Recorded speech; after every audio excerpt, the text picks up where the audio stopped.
Good morning students, నేను మీ Miriyala Raju, senior history faculty, unique study circle, Dilsukhnagar, Hyderabad. ప్రియమైన విద్యార్థినులకు మరియు మిత్రులకు, నేను హిస్టరీస్ ఫ్యాకల్టీగా గత శతాబ్దం నుంచి ఏవైతే పుస్తకాలు విడుదలైనాయో అనేక రకాల పుస్తకాలను చదువుతూ, అదేవిధంగా 15 సంవత్సరాలకు పైచేలుకు నుంచి ఈ టీచింగ్ ఫీల్డ్లో ఉండి ఈరోజు కాంపిటేటివ్ ఎగ్జామ్స్ను చరిత్రపరంగా ఎలా చదవాలి, ఎలా చరిత్రను అధ్యయనం చేయాలి, రాష్ట్ర స్థాయిలో జరిగేటటువంటి గ్రూప్ 1, గ్రూప్ 2, గ్రూప్ 3 మరియు అదేవిధంగా ఎస్ఐ కానిస్టేబుల్ ఇతర పోటీ పరీక్షలు మరియు దేశ స్థాయిలో జరిగేటటువంటి అత్యున్నత సర్వీస్ అయినటువంటి సివిల్ సర్వీసెస్ను ఎలా మనం సాధించాలి. ఈరోజు భారతదేశంలో ఉన్నటువంటి కాంపిటేటివ్ ఎగ్జామ్స్ను దృష్టిలో పెట్టుకుంటే డిగ్రీ పట్టాలు పొంది బయటకు వచ్చే విద్యార్థులు లక్షల మంది ఉంటే ప్రభుత్వ ఉద్యోగాలు వేల సంఖ్యలో అతి తక్కువగా ఉన్నాయి. మరి కాంపిటీషన్ పెరిగింది కాబట్టి ప్రభుత్వ ఉద్యోగం సాధించాలంటే ఎలాంటి టెక్నిక్స్ను పాటించాలి, లేదా ఎలా చదవాలి, చదివినటువంటి అంశాన్ని ఎలా అనలైజికల్గా అప్లికేషన్ మెథడ్లో అనలైటికల్గా దాన్ని విశ్లేషణ చేస్తూ చదివినప్పుడే మనం విజేత కావడానికి అవకాశం అనేది ఉంటుంది. ఎందుకంటే లక్షల మంది కాంపిటేటివ్ ఎగ్జామ్ రాసినా కూడా లక్షల మంది పోటీ పడుతున్నారు. మరి ఉద్యోగాలు తక్కువ ఉన్నాయి, ఏం చేయాలి అంటే ఆ రంగంలో విద్యార్థులను ఎక్కువ మందిని వడపోసి ఇంటికి పంపించాలి. అంటే మెరికల్ లాంటి విద్యార్థులను లేదా మెరిట్ స్థాయిలో వచ్చే విద్యార్థులను మాత్రమే పరీక్షకు విజేతలుగా నిర్ణయించి వాళ్ళను ప్రభుత్వ ఉద్యోగాలుగా తీర్చిదిద్దడం అనేది జరుగుతుంది ప్రస్తుత కాలంలో. మరి అంత కాంపిటీషన్ ఉన్నప్పుడు మరి మీరు ఎలా చదవాలి, చదవాల్సిన అంశాన్ని విశ్లేషణ చేస్తూ ఎలా చదవాలి అనేది మన యూనిక్ స్టడీ సర్కిల్లో కాంపిటేటివ్ ఎగ్జామ్స్ మీద చరిత్రపరంగా ఎలా చదవాలి, ఎలా గుర్తుపెట్టుకోవాలి, క్వశ్చన్లు గతంలో రకరకాల కాంపిటేటివ్ ఎగ్జామ్స్లో ఎలా అడిగే అవకాశం ఎలా ఉంది అనే దాన్ని ఈరోజు మనం విశ్లేషణ చేసుకుందాం. ప్రియమైన విద్యార్థులారా, నేను మీకందరికీ ఒకటే సూచన చేయదలుచుకున్నాను. ఒక్కసారి మన ఆలోచన విధానాన్ని మార్చుకోవాలి. ఎంతటి కాంపిటేటివ్ ఎగ్జామ్ అయినా కూడా ఆ కాంపిటేటివ్ ఎగ్జామ్ను సాధించే క్రమంలో ఒక ఆలోచనతోనే మొదలవుతుంది, అనంత దూరాన్ని ప్రయాణింపజేస్తుంది. కాబట్టి మొదటగా మీరు ఏ ఉద్యోగం సాధించాలో అని మీరు నిర్ణయించుకుంటే ఆ క్రమంలో ఆ ఉద్యోగం సాధించడానికి ఏం చేయాలో అనే ప్రయత్నంలో భాగమే మన ప్రయత్నం. కాబట్టి మీరు ఎలాంటి ఇబ్బంది పడద్దు. ఎంతటి పెద్ద లక్ష్యమైనా అతి సునాయాసంగా సాధించేటటువంటి తెలివితేటలు మానవునికి ఉన్నాయి. పరమాత్మ శ్రీకృష్ణుని అడిగినా కూడా విజేత కావాలంటే ఏం చేయాలా అని భగవంతుని అడిగితే నీ స్వయం కృషి నమ్ముకో, మాయలు మంత్రాలు ఏమీ లేవు. ఒకటే లక్ష్యం నిర్ణయించుకోవాలి. నిర్ణయించుకున్న లక్ష్యాన్ని సాధించే క్రమంలో ఏ ప్రయత్నం చేయాలి, ప్రయత్నం సక్సెస్ఫుల్గా ఉంటే, కరెక్ట్గా ఉంటే ఎంత పెద్ద గమ్యమైన లక్ష్యమైన నీవు చేరుకోవచ్చు ఈజీగా. చూడండి, ప్రపంచ విజేతలు మనం చాలామంది చూసినాం. కాబట్టి అలాంటి విజేతలంతా కూడా కష్టపడి వచ్చిన వాళ్ళే తప్ప ఏదో అదృష్టం కొద్దీ వచ్చినది కాదు. 99% హార్డ్ వర్క్ నమ్ముకోండి, సాఫ్ట్గా సాధించండి. 1% అదృష్టాన్ని నమ్ముకోండి, మీరు విజేతలుగా మారుతారు. ఈ క్రమంలో చరిత్రకు సంబంధించిన విషయాలను ఎలా చదవాలి, ఎలా గుర్తుపెట్టుకోవాలి అంశానికి వచ్చినప్పుడు మనము భారతదేశ చరిత్రను 3 భాగాలుగా విభజించుకున్నాం. భారతదేశ చరిత్రను 3 భాగాలుగా విభజించుకున్నప్పుడు ముఖ్యంగా మనం భారతదేశ చరిత్ర సంబంధించి రకరకాల కాంపిటేటివ్ ఎగ్జామ్స్లో గ్రూప్ 1, గ్రూప్ 2 మరియు అనేక కాంపిటేటివ్ ఎగ్జామ్స్, ముఖ్యంగా గత కొన్ని సంవత్సరాలుగా ఎస్ఐ కానిస్టేబుల్ ప్రశ్నాపత్రాన్ని పరిశీలించినప్పుడు గ్రూప్ 2 కన్నా టఫ్ ఉంటుంది, లేదా గ్రూప్ 2 లెవెల్లో ఇవ్వటం జరుగుతుంది. అంటే ఇప్పుడు ఒకటే చదివే విధానం అన్ని కాంపిటేటివ్ ఎగ్జామ్స్కు ఒకటే అని గుర్తుపెట్టుకోండి విద్యార్థులారా, అన్ని కాంపిటేటివ్ ఎగ్జామ్స్కి ఒకటే. కానీ ఆ కాంపిటేటివ్ ప్రశ్నాపత్రం ఒకటే మోడల్లో ఉన్నప్పుడు నువ్వు ఎంత డెప్త్లో చదివితే అన్ని ఎగ్జామ్లు రాయగలవు, మరి ఎలా చదవాలి అనే దాన్ని నేను భారతదేశ చరిత్రకు సంబంధించి ఈరోజు ఈ క్లాస్లో ప్రాచీన భారతదేశ చరిత్ర గురించి చెప్తా. తర్వాత మిగతా క్లాసుల్లో మిగతా మధ్యయుగం, ఆధునిక భారతదేశ చరిత్ర గురించి చూద్దాం. ముఖ్యంగా భారతదేశ చరిత్రను ప్రాచీన భారతదేశ చరిత్ర, ప్రాచీన భారతదేశ చరిత్రగా విభజించుకున్నాం. అదేవిధంగా మనం చూస్తే మధ్యయుగ భారతదేశ చరిత్ర, మధ్యయుగ భారతదేశ చరిత్ర, అదేవిధంగా ఆధునిక భారతదేశ చరిత్ర, ఆధునిక భారతదేశ చరిత్ర అని 3 భాగాలుగా విభజించుకున్నాం. మరి ఎక్కడి నుంచి క్వశ్చన్ అడుగుతారు సార్, ఏ కాంపిటేటివ్ ఎగ్జామ్ తీసుకున్నా విజేత కావాలంటే ఏం చేయాలి? ఒకటే నీకు ఇచ్చిన సిలబస్ను వివిధ భాగాలుగా విడగొట్టాలి. ఫస్ట్ అది ఎనీ సబ్జెక్ట్. మన సబ్జెక్టుకు వస్తే భారతదేశ చరిత్రను 3 భాగాలుగా విభజించుకున్నాం. అంటే అనంతమైన లక్ష్యం ముందర ఉన్నప్పుడు దాన్ని చూస్తేనే భయం వేస్తుంది మనకు. భయం అనేది మొదటి పరాజయానికి మొదటి మూల స్తంభం. కాబట్టి ఎక్కడ భయపడిన అవసరం లేదు, భయపడవలసిన అవసరం లేదు, భయపడకూడదు కూడా. ప్రతి పనిని విడగొట్టుకో. ఫస్ట్ లక్ష్యం ఏదైనా సరే విడగొట్టుకోవాలి. ఫర్ ఎగ్జాంపుల్ హిస్టరీ సబ్జెక్ట్కి వస్తే హిస్టరీని 3 భాగాలుగా ప్రాచీన భారతదేశం, మధ్యయుగ భారతదేశం, ఆధునిక భారతదేశం 3 భాగాలు విభజించుకున్నాం. మరి గత ప్రశ్నాపత్రాల్లో దేనికి వెయిటేజ్ ఎక్కువ ఇస్తుండు ఎగ్జామినర్?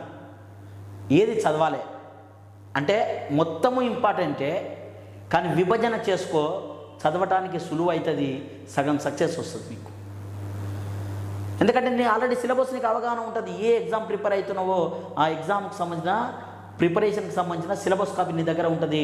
సిలబస్ మీద అవగాహన పెంచుకుంటే అందులో హిస్టరీ పార్ట్కి వచ్చేటప్పటికి మళ్ళీ చరిత్రను భారతదేశ చరిత్ర 3 భాగాలు విభజించుకుంటే నీకు ఒక అవగాహన క్లారిటీ వస్తుంది. సరే, ప్రాచీన భారతదేశం, మధ్యయుగ భారతదేశం, ఆధునిక భారతదేశం 3 భాగాలు విభజించుకున్నాం. మరి ఎలా క్వశ్చన్లు అడుగుతుండు గతంలో అంటే, ముఖ్యంగా మనం చూస్తే గత కొన్ని రోజుల క్రితము ప్రశ్నాపత్రాలను పరిశీలిస్తే మొదటి ప్రియారిటీ ఆధునిక భారతదేశం, రెండో ప్రియారిటీ ప్రాచీన భారతదేశం, మూడో ప్రియారిటీ మధ్యయుగ భారతదేశానికి ఎగ్జామినర్ ఇస్తుంది.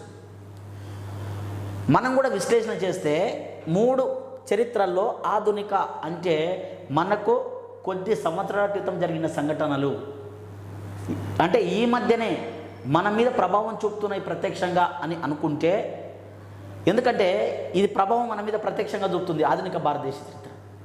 ఈ స్వతంత్ర సంగ్రామం కానీ, బ్రిటిష్ వారు భారతదేశానికి రావటం, పోర్చుగీస్ వారు రావటం, రకరకాల యూరోపియన్ దేశాలు రావటం, వాళ్ళు చేపట్టిన పద్ధతులు అన్నీ కూడా ప్రత్యక్షంగా మనకు కొంతవరకు గుర్తున్నాయి, ఈ మధ్యనే జరిగినట్టున్నాయి. కాబట్టి దీనికి మొదటి ప్రియారిటీ ఎగ్జామినర్ ఇస్తున్నాడు. రెండో ప్రియారిటీ ప్రాచీన భారతదేశానికి ఇస్తున్నాడు. ఎందుకంటే సిలబస్ పరంగా ఎక్కువగా ఉన్నది ప్రాచీన భారతదేశ చరిత్ర. విద్యార్థుల ఒకటి గుర్తుపెట్టుకోండి, సిలబస్ పరంగా మనం చూసినట్లయితే ఎక్కువ విస్తారంగా సిలబస్ ఇందులో ఉంది ప్రాచీన భారతదేశ చరిత్రలో. తర్వాత ప్రియారిటీ మధ్యయుగానికి 3వ ప్రియారిటీ ఇచ్చాడు. కాబట్టి సిలబస్ పరంగా ప్రాచీన భారతదేశ చరిత్ర ఎక్కువ ఉంది, తర్వాత ఆధునిక భారతదేశ చరిత్ర ఉంది, మధ్యయుగం కూడా తర్వాత చూడవచ్చు ప్రియారిటీ. అంటే ఎగ్జామినేషన్లో ఎక్కువ మార్కులు ఆధునిక భారతదేశం నుంచి అడుగుతుండు, తర్వాత మార్కులు ప్రాచీన భారతదేశ చరిత్ర నుంచి అడుగుతుండు, తర్వాత 3వ ప్రియారిటీ మధ్యయుగం. కానీ సిలబస్ పరంగా విస్తారమైన సబ్జెక్టు పరంగా ఆలోచించినప్పుడు ప్రాచీన భారతదేశ చరిత్ర ఎక్కువ సిలబస్ కనబడుతుంది. అంటే అనేక అంశాలు అందులో ఉన్నాయి. ఎవరైతే ప్రాచీన భారతదేశ చరిత్రపై పట్టు ఎక్కువగా ఉందో ఇక్కడ మధ్యయుగ ఆధునిక మీద ఎక్కువ పట్టు ఇంకా సాధించవచ్చు. కాబట్టి బేస్ను సంపాదించుకోవాలి. ఈరోజు క్లాస్లో నేను కాంపిటేటివ్ ఎగ్జామ్లో అడిగినటువంటి క్వశ్చన్లతో పాటు అడిగే అవకాశం ఉంది, ఎలా క్వశ్చన్లు వస్తాయి అని ఒక అవగాహన మీకు కల్పిస్తా. దాని ద్వారా మీరు విజేతలు కావడానికి అవకాశం ఎక్కువగా ఉంటుంది. విజేత అయిన వ్యక్తికి, విజేత కాని వ్యక్తికి, పరాజయం పొందిన వ్యక్తికి ఒక్కటే తేడా, వెంట్రక వాసిలో తేడా. వెంట్రకటే వాసి ఒకటే హాఫ్ మార్క్ కావచ్చు, పాయింట్లలో ఉండొచ్చు. అది ఎందుకు జరుగుతుంది? ఎందుకు నాకు ఉద్యోగం రాలేదు, 0.00లో ఎందుకు పోయింది, 0.5లో ఎందుకు పోయింది కాదు, ఫస్ట్ ర్యాంకు ఎందుకు రాలేదని ఆలోచించుకో, నిన్ను నీవు ప్రశ్నించుకో. మంచి కాంపిటేటివ్ ఎగ్జామ్స్ కోచింగ్ ఇచ్చే యూనిక్ స్టడీ సర్కిల్ లాంటి స్టడీ సర్కిల్లో సుధాకర్ సార్ ఆధ్వర్యంలో విస్తారంగా సిలబస్ని ఎక్స్ప్లెయిన్ చేస్తారు. ఇక్కడ ఒక్కసారి మీరు క్లాసులు ఉంటే ఏ కాంపిటేటివ్ ఎగ్జామ్ని రాసుకోవచ్చుగా, మళ్ళా మనం చదవాల్సిన అవసరం లేకుండా. ఈరోజు మనం టాపిక్ వచ్చేటప్పటికి ఈ భారతదేశ చరిత్రలో ప్రాచీన భారతదేశ చరిత్ర గురించి చూద్దాం. ఓకే, జాగ్రత్తగా విద్యార్థులంతా గమనించాలి. ప్రాచీన భారతదేశకు సంబంధించి, చరిత్రకు సంబంధించిన అంశాల్లో మనం చూసినట్లయితే ఈరోజు క్లాస్లో ప్రాచీన భారతదేశ చరిత్రకు సంబంధించి క్వశ్చన్లు ఎట్లా వస్తాయి నేను చెప్తాను, మీరు వినండి. ఇక్కడ మీకు స్క్రీన్ మీద మొదటి క్వశ్చన్ నేను డిస్ప్లే చేశాం. ఈ క్రింది వాన్ని జతపరచుము అని ఇచ్చాడు.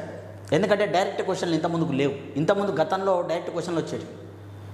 అవి గ్రూప్ 1 జనరల్ స్టడీస్ అయినా, గ్రూప్ 2 కాంపిటేటివ్ ఎగ్జామ్స్ పేపర్స్ అయినా, లేదా ఎస్ఐ కానిస్టేబుల్ గ్రూప్ 3 ఏదైనా కూడా డైరెక్ట్ క్వశ్చన్లు అడిగేవాడు. ఇప్పుడు ప్రస్తుత తరుణంలో కాంపిటీటర్స్ పెరిగారు, ఎగ్జామ్ మోడల్ పెరిగింది, డెప్త్గా అడుగుతున్నాడు. అందులో సబ్జెక్ట్ అవగాహన ఉన్న వాళ్ళే చేయడానికి అవకాశం ఉంది. బట్టి వట్టి సిస్టానికి నో, బట్టి లేదు. బట్టి పట్టిన వాడు ఎప్పుడైనా అపజయమే. కాబట్టి బట్టి కాదు, ఏ సిలబస్ను చదువుతున్నామో దాన్ని చదవాలి మనం. ముఖ్యంగా ప్రాచీన భారతదేశకు సంబంధించి మనము మొదటగా సింధు నాగరికత, ఏ నాగరికత అమ్మా? సింధు నాగరికత అనే పాఠం చదువుతాం. తర్వాత రెండవది వైదిక లేదా ఆర్య, వైదిక కాలానికి సంబంధించి లేదా ఆర్య నాగరికతకు సంబంధించిన అంశాలు చదువుతాం. ఇందులోనే వేద సాహిత్యం గురించి, బ్రాహ్మణాలు, అరణ్యకాలు, ఉపనిషత్తులు ఇలాంటి క్వశ్చన్లన్నా అడుగుతూ ఉంటాడు. తర్వాత మనకు వచ్చింది జైన బౌద్ధ మతాలు. జైన బౌద్ధ మతాల ఆవిర్భావం జరిగింది. మరి అదేవిధంగా అదే కాలంలో షోడశ మహాజనపదాలు, షోడశ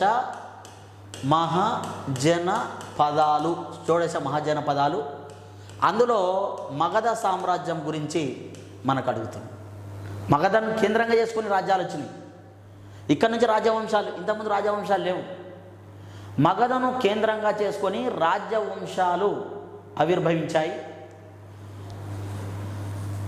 మరి ఈ షోడశ మహాజనపదాల్లో మగధ అంటే దీన్ని బీహార్ మరియు దాని చుట్టుపక్కల ప్రాంతంగా మనం చూడాలి. ప్రస్తుతం ఆ బీహార్ మరియు దాని చుట్టుపక్కల ప్రాంతాల్లో మగధ సామ్రాజ్యంగా చూస్తాం. ఆ మగధను కేంద్రంగా చేసుకొని హరియాంక, శిశునాగ, నందవంశం, మౌర్య వంశం వచ్చినాయి. ఆ నందవంశస్థులు భారతదేశంపై వచ్చినప్పుడే మనకు పర్షియన్ దండయాత్రలు, ప్రాచీన కాలంలో పర్షియన్ మరియు గ్రీక్ దండయాత్రలు జరిగినాయి. ఏ దండయాత్రలు? గ్రీక్ దండయాత్రలు, పర్షియన్ మరియు గ్రీక్. అదేవిధంగా మనం చూసుకున్నట్లయితే, అదేవిధంగా చూస్తే షోడశ మహాజనపదాల్లో ఆ రాజ్యాల గురించి మనం చూడాలి. అందులో ముఖ్యంగా మగధ సామ్రాజ్యం కేంద్రంగా రాజ్యాలు వచ్చినాయి. తర్వాత విదేశస్తులు కూడా రావటం జరిగింది. విదేశీ దండయాత్రలు కూడా జరిగాయి. విదేశీ దండయాత్రలు జరిగాయి. ఇందులో ఇండో గ్రీకులు కావచ్చు, అదేవిధంగా శకుల దండయాత్రలు కావచ్చు. అదేవిధంగా ఆనాడు మనం చూసుకున్నట్లయితే ఇండో గ్రీకులు, శకులు, పార్థియన్లు, అదేవిధంగా మనం చూసుకున్నట్లయితే కుషానులు అనేవాళ్ళు రావటం జరిగింది. తర్వాత గుప్త సామ్రాజ్యం అనేది వచ్చింది, గుప్త సామ్రాజ్యం. మరి దాని తదనంతర రాజ్యాల్లో మనకు పుష్యభూతి వంశం వాళ్ళు పరిపాలించారు. పుష్యభూతి వంశం. మరి ఇలాంటి వాటిని మనం పరిశీలించినప్పుడు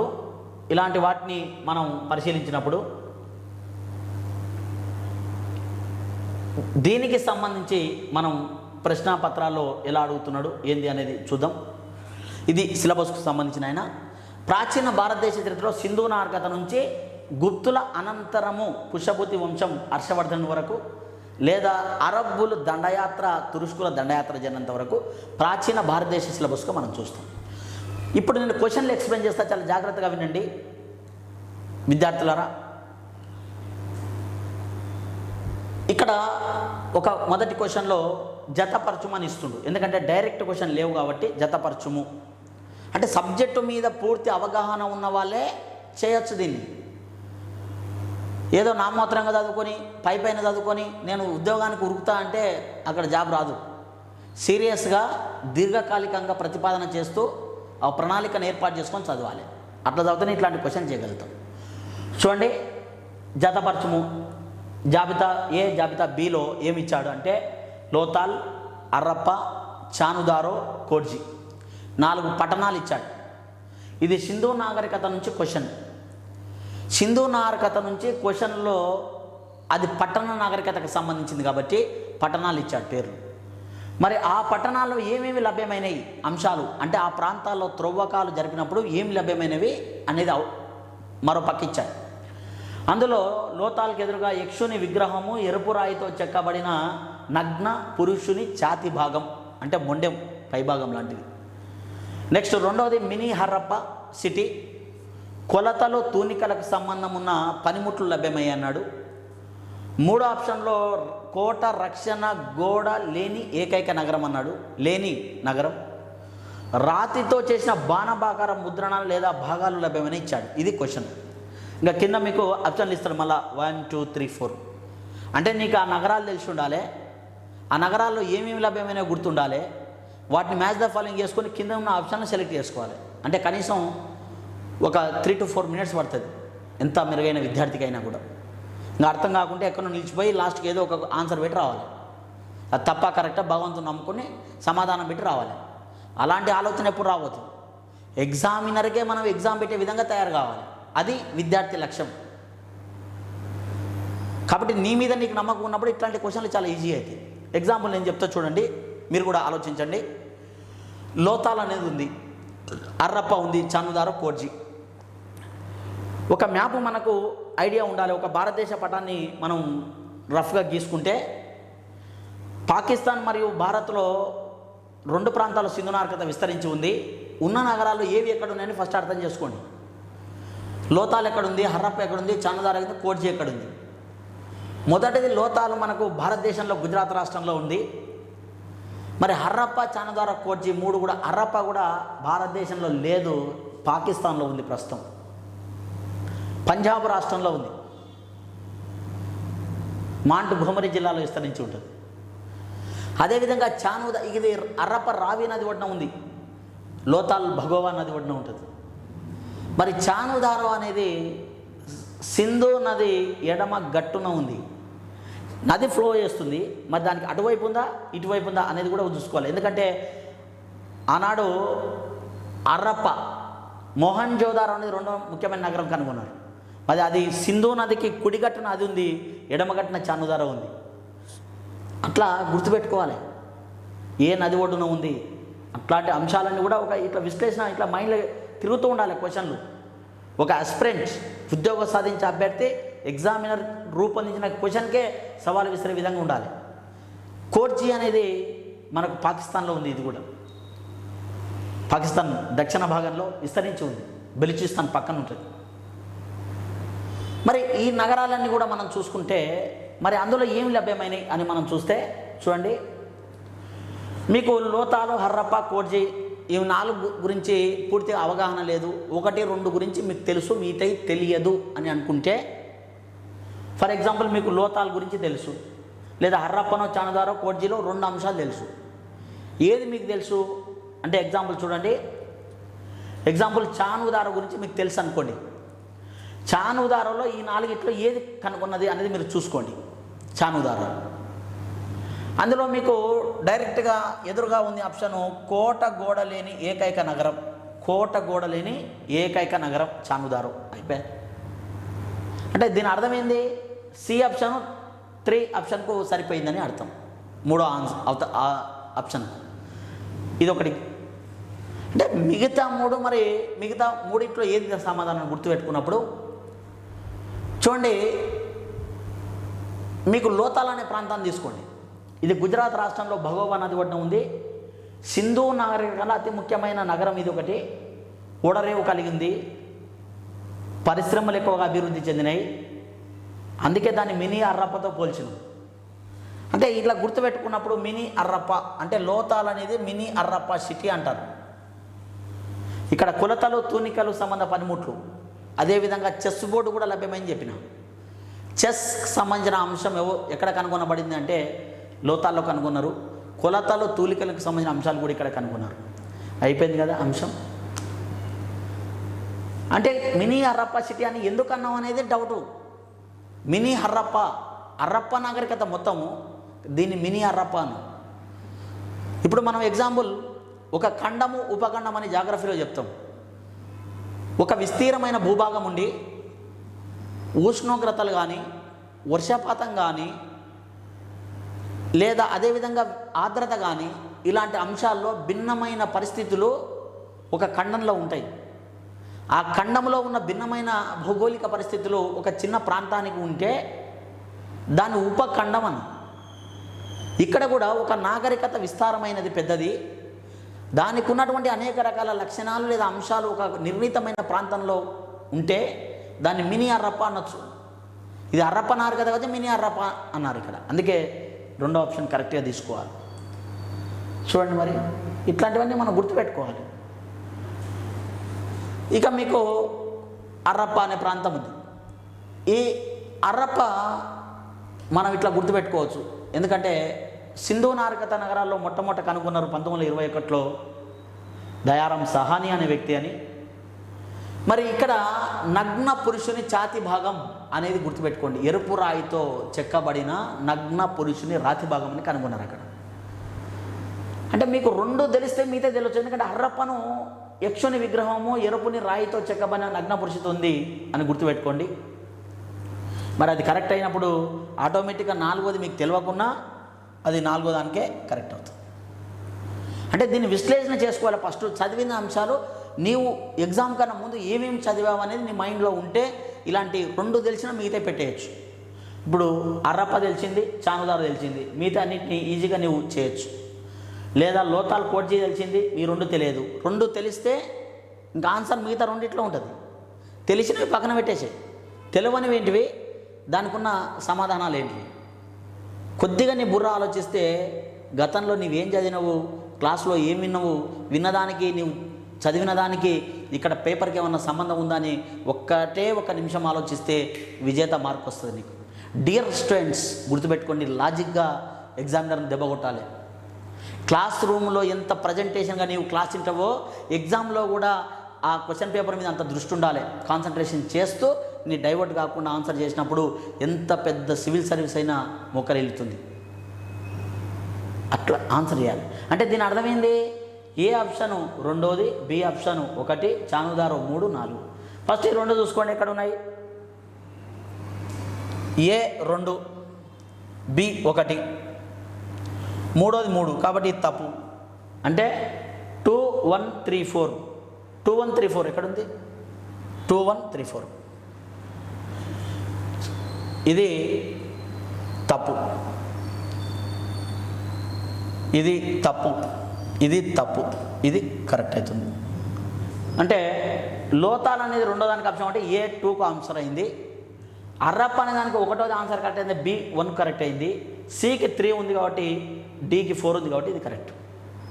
అప్పుడు నువ్వు సెలెక్ట్ చేస్తూ ఈ ఆన్సర్ సెలెక్ట్ అయ్యాడు ఎగ్జామ్లో, అప్పుడు నీకు మార్క్ వస్తుంది. అంటే ఇంత డిఫికల్ట్గా క్వశ్చన్లు వస్తున్నప్పుడు నువ్వు ఎలా చేయగలుగుతావు? లోతాలు లోతాలు లోతాలు అని బట్టి ఎన్నిసార్లు లోతాలు చదువుతావు? అవగాహన, విశ్లేషణ ఉండాలి. ఇట్లాంటి అంశాలు చేయాలంటే సబ్జెక్టు మీద ఫుల్గా నీకు అవగాహన ఉండాలి. అది ఓకే. నెక్స్ట్ క్వశ్చన్ మనం చూద్దాం. ఈ విధంగా నెక్స్ట్ క్వశ్చన్ మనం చూస్తే ఏమి ఇచ్చాడు ఇక్కడ అంటే, సింధు ఈ క్రింది వానిలో సరైన వాటిని గుర్తించుమన్నాడు.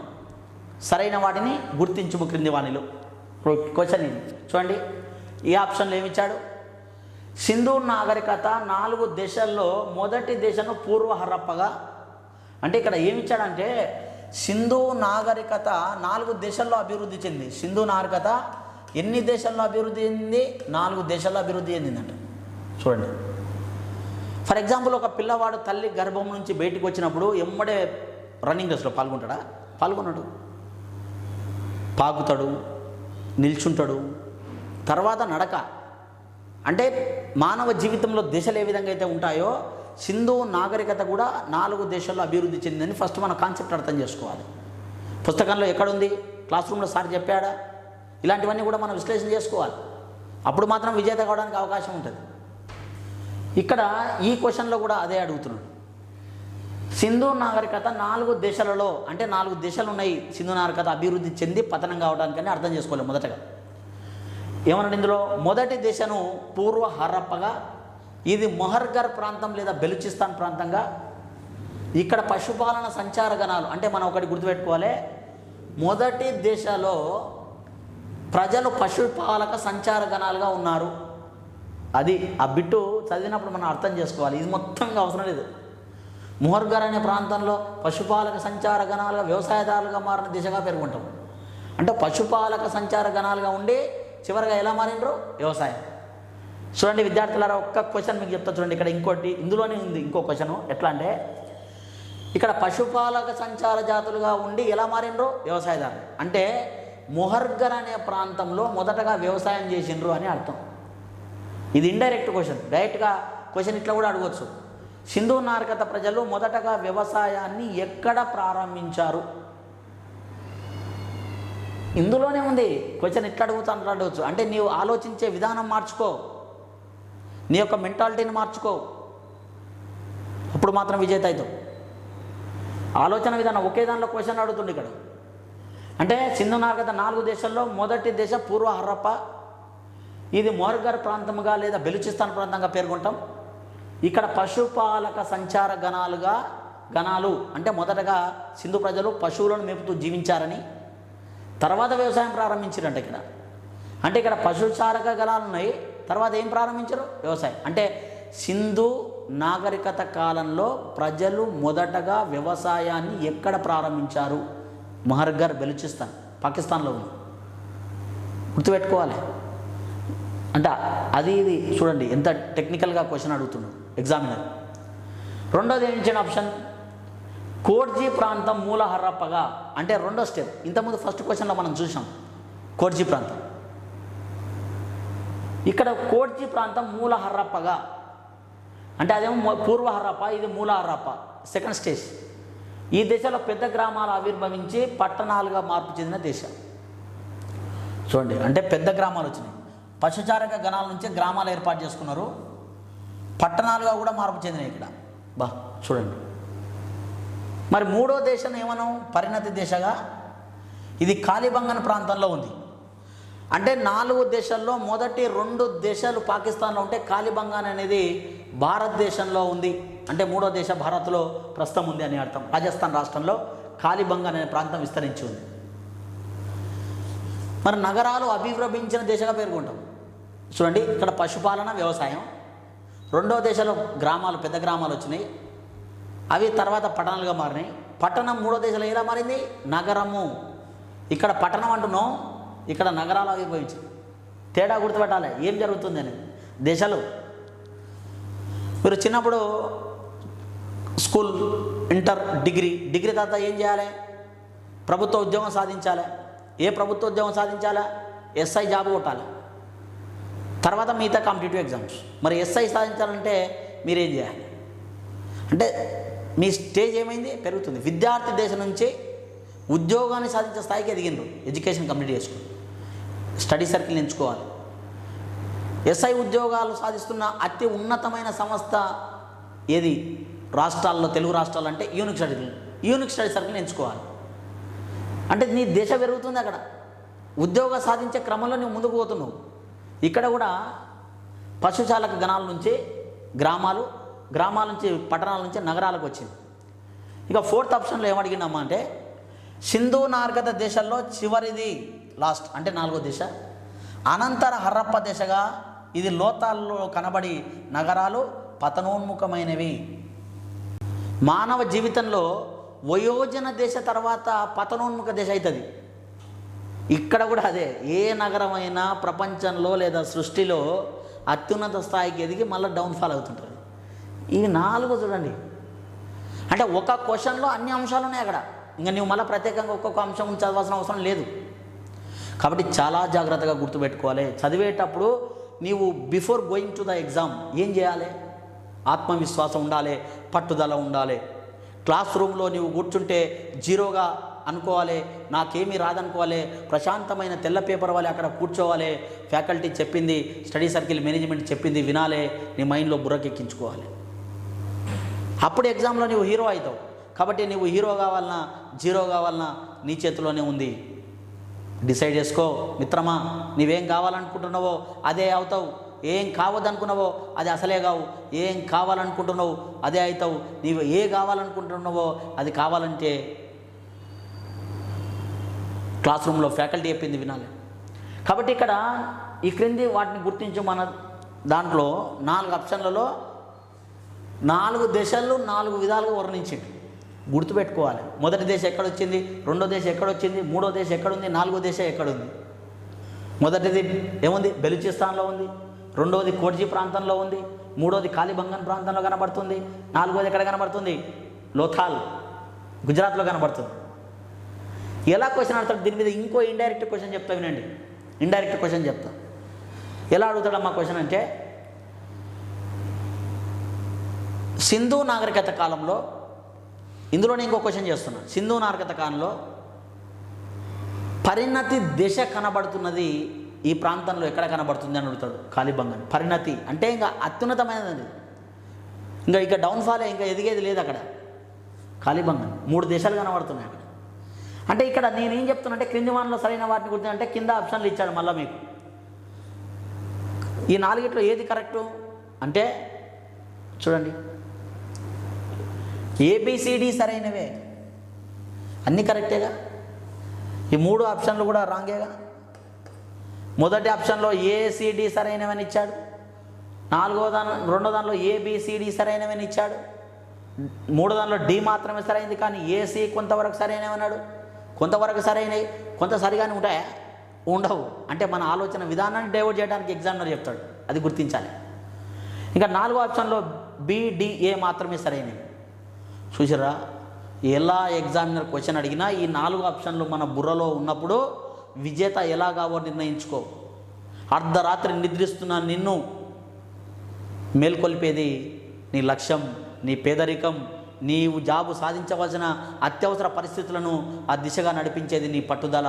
కాబట్టి అన్ని అంశాలు గుర్తుపెట్టుకోవాలి. జీవితం అంటే మామూలు విషయం కాదు, పూల పాన్పు కాదు, గులాబీల మీద నడక కాదు, ముళ్ళతో నడక.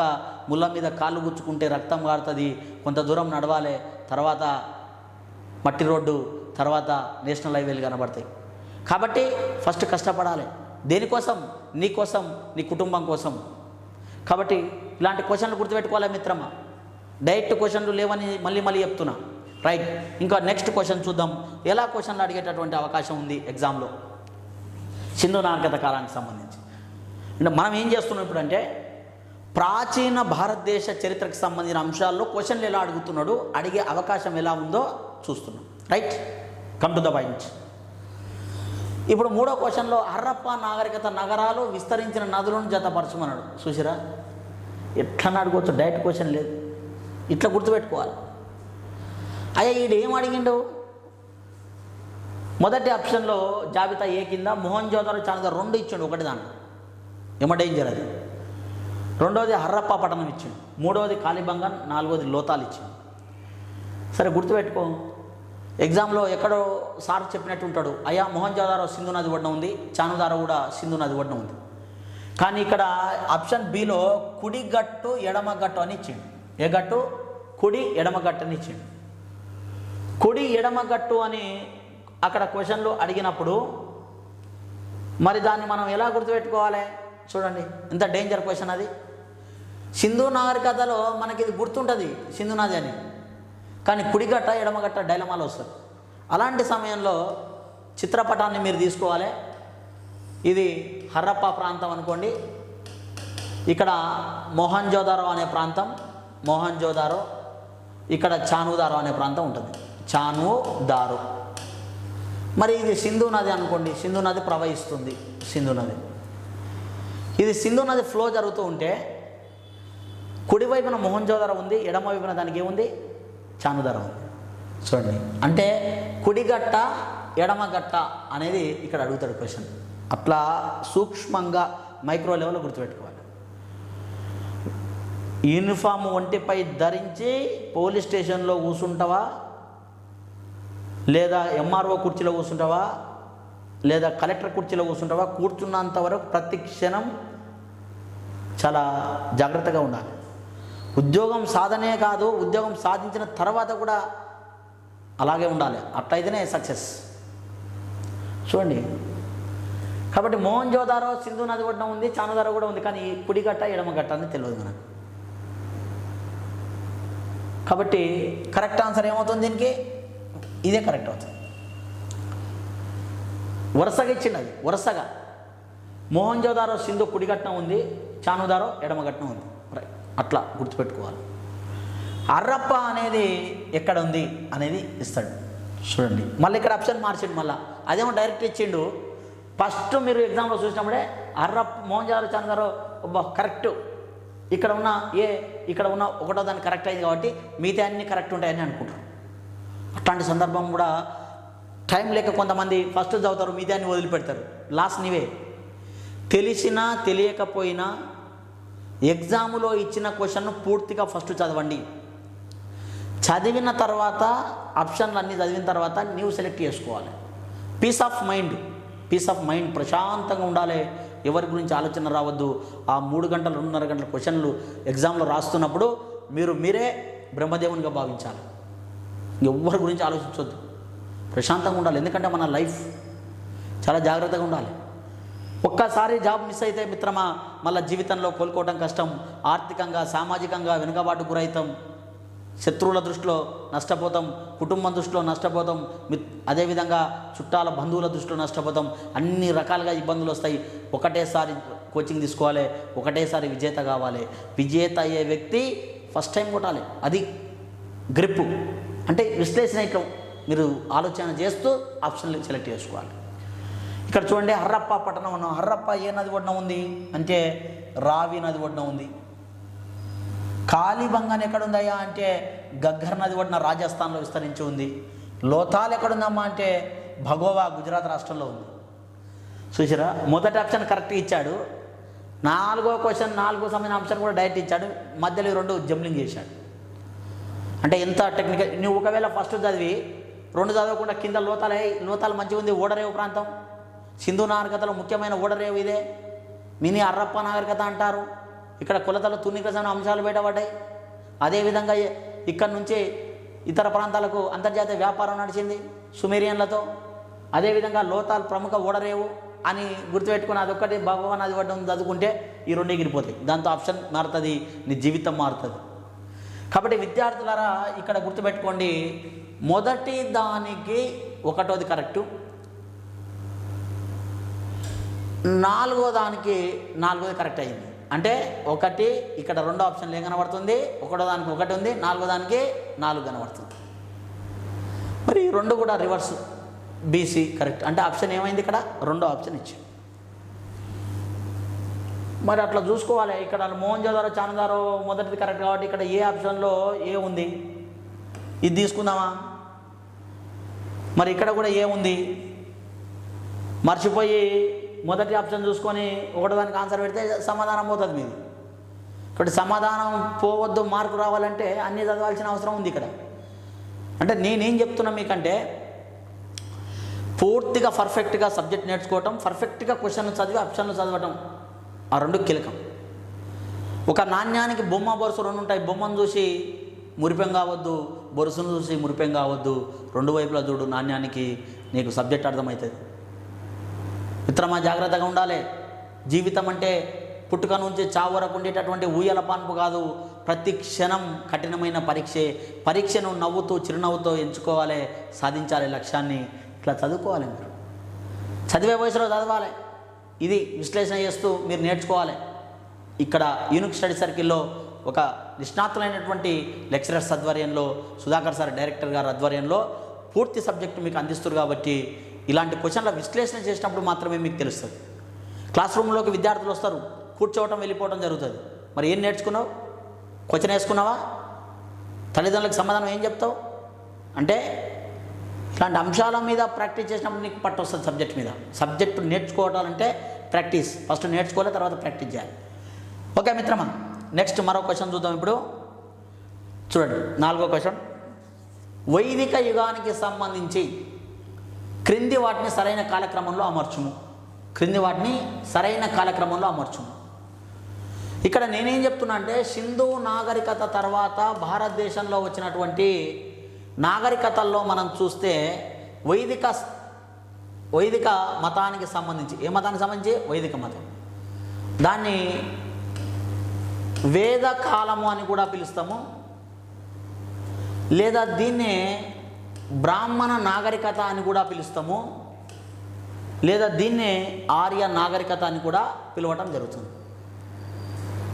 ఏందయ్యా ఇది అంటే, సింధు నాగరికత 3000 సంవత్సరం నుండి 1500 సంవత్సరం క్రీస్తు పూర్వాల్లో ముగుస్తుంది. దాని తర్వాత 1500 సంవత్సరంలో వేదకాలం స్టార్ట్ అవుతుంది. వేదకాల నాగరికత అన్న, ఆర్య నాగరికత అన్న, బ్రాహ్మణ నాగరికత అన్న ఒకటే. ఆర్య నాగరికత ఆర్యులు, బ్రాహ్మణులు కాబట్టి దీన్ని బ్రాహ్మణ నాగరికత అన్నాం. ఆర్యులు లేదా బ్రాహ్మణులు వేదాలను సంకలనం చేశారు కాబట్టి వేదకాల నాగరికత అన్నాం. వేద సాహిత్యం వచ్చింది, వాళ్ళ విషయాలు కూడా ఇందులో నిమిడీకృతమై ఉంటాయి. కాబట్టి చూడండి, మరి వైదిక యుగం, వైదికులు అంటే వేదాలు సంకలనం చేసిన వాళ్ళు వైదికులోనే వేదాలు ఉంది. వైదికులే వేదాలు వల్లించిన వాళ్ళు, వేదాలు సంకలనం చేసిన వాళ్ళు. మరి వాళ్ళకి సంబంధించి క్రింది వాళ్ళు వరుస సరైన కాలక్రమంలో అంటున్నాడు. అంటే దేని తర్వాత ఏదో వచ్చిందని అర్థం చేసుకోవాలి మనం. చూడండి, దీనిలో అర్థం చాలా ఉంటుంది లోతుగా, మామూలు విద్యార్థి చేయలేడు. ఏదో అన్నీ కరెక్టే కదా, వైదిక కాలంలో అన్నీ వచ్చినాయి కదా అంటాడు. ఏది ముందు, ఏది తర్వాత, ఎందుకు వచ్చింది అనేది కూడా విశ్లేషణ చేయాలి. మరి జాబ్ రావాలంటే మామూలు విషయం కాదు. ఇక్కడ నేను ఒక టెక్నిక్ చెప్తున్నాను చూడండి మీకు. వేద సాహిత్యాన్ని మనం 2 రకాలుగా చెప్పుకున్నాం. ఒకటి శృతి సాహిత్యము, 2 స్మృతి సాహిత్యం. వేద సాహిత్యాన్ని శృతి సాహిత్యము అన్నాం, 2 స్మృతి సాహిత్యము అని పిలవటం జరిగింది. వేద సాహిత్యాన్ని 2 భాగాలుగా చేసుకున్నాం, శృతి, స్మృతి. శృతి అంటే ఏందమ్మా అంటే వినసొంపుగా ఉంటుంది, కానీ మనకు అర్థం కాదు. ఇది అర్థం కాదు, దానికి రివర్సే స్మృతి. ఇది వినసొంపుగా ఉండదు, కానీ ఇది ఏమవుతుంది? అర్థమవుతుంది. మనం వీ కెన్ అండర్స్టాండ్, అర్థమవుతుంది. శృతిని అపౌరుషాలుగా చెప్పొచ్చు, అంటే సృష్టించబడ్డవి వేదాలు దీని కిందికి వస్తాయి ముఖ్యంగా. స్మృతిని రాయబడ్డవి అని కూడా చెప్పొచ్చు. అందుకే దీని తేడా ఇది. మరొకసారి, శృతి సాహిత్యం అంటే వినసొంపుగా ఉంటుంది కానీ అర్థం కాదు. స్మృతి అంటే వినసొంపుగా ఉండదు కానీ అర్థమవుతుంది. ఏంటివి అవి అంటే వేదాలు దీని కిందికి తీసుకోవాలి. శృతి అంటే భగవంతుడు సృష్టించినవి, మానవ కల్పితం కాదు, అది గుర్తుపెట్టుకో. స్మృతి అంటే మానవ కల్పితం, వేదాంగాలు, ఉపవేదాలు ఇట్లాంటివన్నీ కూడా దీని కిందికి వస్తాయి. ఇక్కడ వరుస క్రమంలో అమర్చమన్నప్పుడు మొదటగా మనకు వేదాలు అనేటివి కనబడుతున్నాయి. ఏంటివి కనబడుతున్నాయి? వేదాలు మొదటగా వచ్చినాయి, రైట్. మరి 3 ఆప్షన్లలో 3 వేదాలు ఉన్నాయి. 1 దానిలో, 3 దానిలో, 4 దానిలో, రైట్, బాగానే ఉంది. మరి 3 ఉన్నప్పుడు మనం దాన్ని ఎట్లా సెలెక్ట్ చేసుకోవాలి సార్ అంటే, నీకు ఆల్రెడీ తెలుస్తుంది 2వ ఆప్షన్ తప్పు అని, రైట్. ఒకటి ఎగిరిపోయింది. వైదిక యుగానికి సంబంధించి క్రింది వాటిని సరైన కాలక్రమంలో అమర్చిన క్వశ్చను. మొదటి దానిలో వేదాలు, ఉపనిషత్తులు, అరణ్యాలు, బ్రాహ్మణాలు, వేదాలు, ఉపనిషత్తులు 2వ దానిలో, వేదాలు, అరణ్యాలు, బ్రాహ్మణాలు, ఉపనిషత్తులు మరో దానిలో, అదేవిధంగా వేదాలు, బ్రాహ్మణాలు, అరణ్యాలు, ఉపనిషత్తులు 4 ఆప్షన్లు ఇచ్చింది. అన్నిటికన్నా ముందు వేదాలు వచ్చినాయి, వేదాల తర్వాత మిగతా వచ్చినాయని గుర్తుపెట్టుకోండి. మరి వేదాలు మొదట ఉండాలి అన్నప్పుడు మూడిట్లో మొదటగా వేదాలు ఉన్నాయి, నాలుగో దానిలో లేదు అంటే రెండోది డిలీట్, అంటే మనకు కాదు ఆన్సర్. రైట్, ఇంకా 3 ఉన్నాయి. చూడండి ఇక్కడ వేదాలు మన మూడిట్లో ఏది కరెక్ట్? ఆయా ఉపనిషత్తులు అనేది చివరగా వచ్చినాయి కాబట్టి వేదాల తర్వాత వచ్చినవి కాదు కాబట్టి దీన్ని కూడా డిలీట్ చేయొచ్చు మనం. మరి వేదాల తర్వాత ఏమొచ్చినాయి? వేదాల తర్వాత ఏమొచ్చినాయి? బ్రాహ్మణాలు వచ్చినాయి, అరణ్యాలు వచ్చినాయి. వేదాలు రాసింది ఎవరు? బ్రాహ్మణులు. సంకలనం చేశారు బ్రాహ్మణ్స్. మరి బ్రాహ్మణులు వేదాలను సంకలనం చేశారు కాబట్టి బ్రాహ్మణ సిద్ధాంతాలు వస్తాయి నెక్స్ట్. కాబట్టి 3 ఆప్షన్ కూడా డిలీట్ అయింది. 3 ఆప్షన్ పోయిన తర్వాత ఇంకా 4వది మిగిలింది కాబట్టి answer that is correct answer. అంటే అప్పుడు మనం ఆన్సర్ మిగతా డిలీట్ అయినప్పుడే. చూడండి ఇక్కడ వేదాలు మొదటగా వచ్చినాయి, తర్వాత బ్రాహ్మణాలు వచ్చినాయి, తర్వాత అరణ్యాలు వచ్చినాయి, తర్వాత ఉపనిషత్తులు వచ్చినాయి. ఉపనిషత్ చాలా జాగ్రత్తగా ఉండాలి. అంటే వేదాలు సంకలనం చేసింది బ్రాహ్మణులు, వాటిని శృతి సాహిత్యం అన్నం. మానవుడు రచన చేయలేదు, సంకలనం చేశాడు. వీటిని అపౌరుషాలు అంటారు. భగవంతుని చేత భూమిపై సృష్టించబడినవి. రైట్. మరి వేదాలు ఎవరు సంకలనం చేసినాను? బ్రాహ్మణులు. మరి వేదాలు బ్రాహ్మణులు సంకలనం చేసేటప్పుడు వాళ్ళ సిద్ధాంతాలు, పద్ధతులు, కర్మకాండలు రాస్తారు కదా, అందుకే అవి బ్రాహ్మణాలు. బ్రాహ్మణాలు అంటే బ్రాహ్మణ పద్ధతులు లేదా కర్మకాండలు తెలిపేది. రైట్. నెక్స్ట్ వాళ్ళ గురించి వాళ్ళు రాసుకున్నారు. అయ్యా వేదాలు ఏవైతే వచ్చినాయో తర్వాత బ్రాహ్మణ కర్మకాండ పద్ధతులు ఏవైతే వచ్చినాయో బాగానే ఉన్నాయి. మరి ఇవి సామాన్య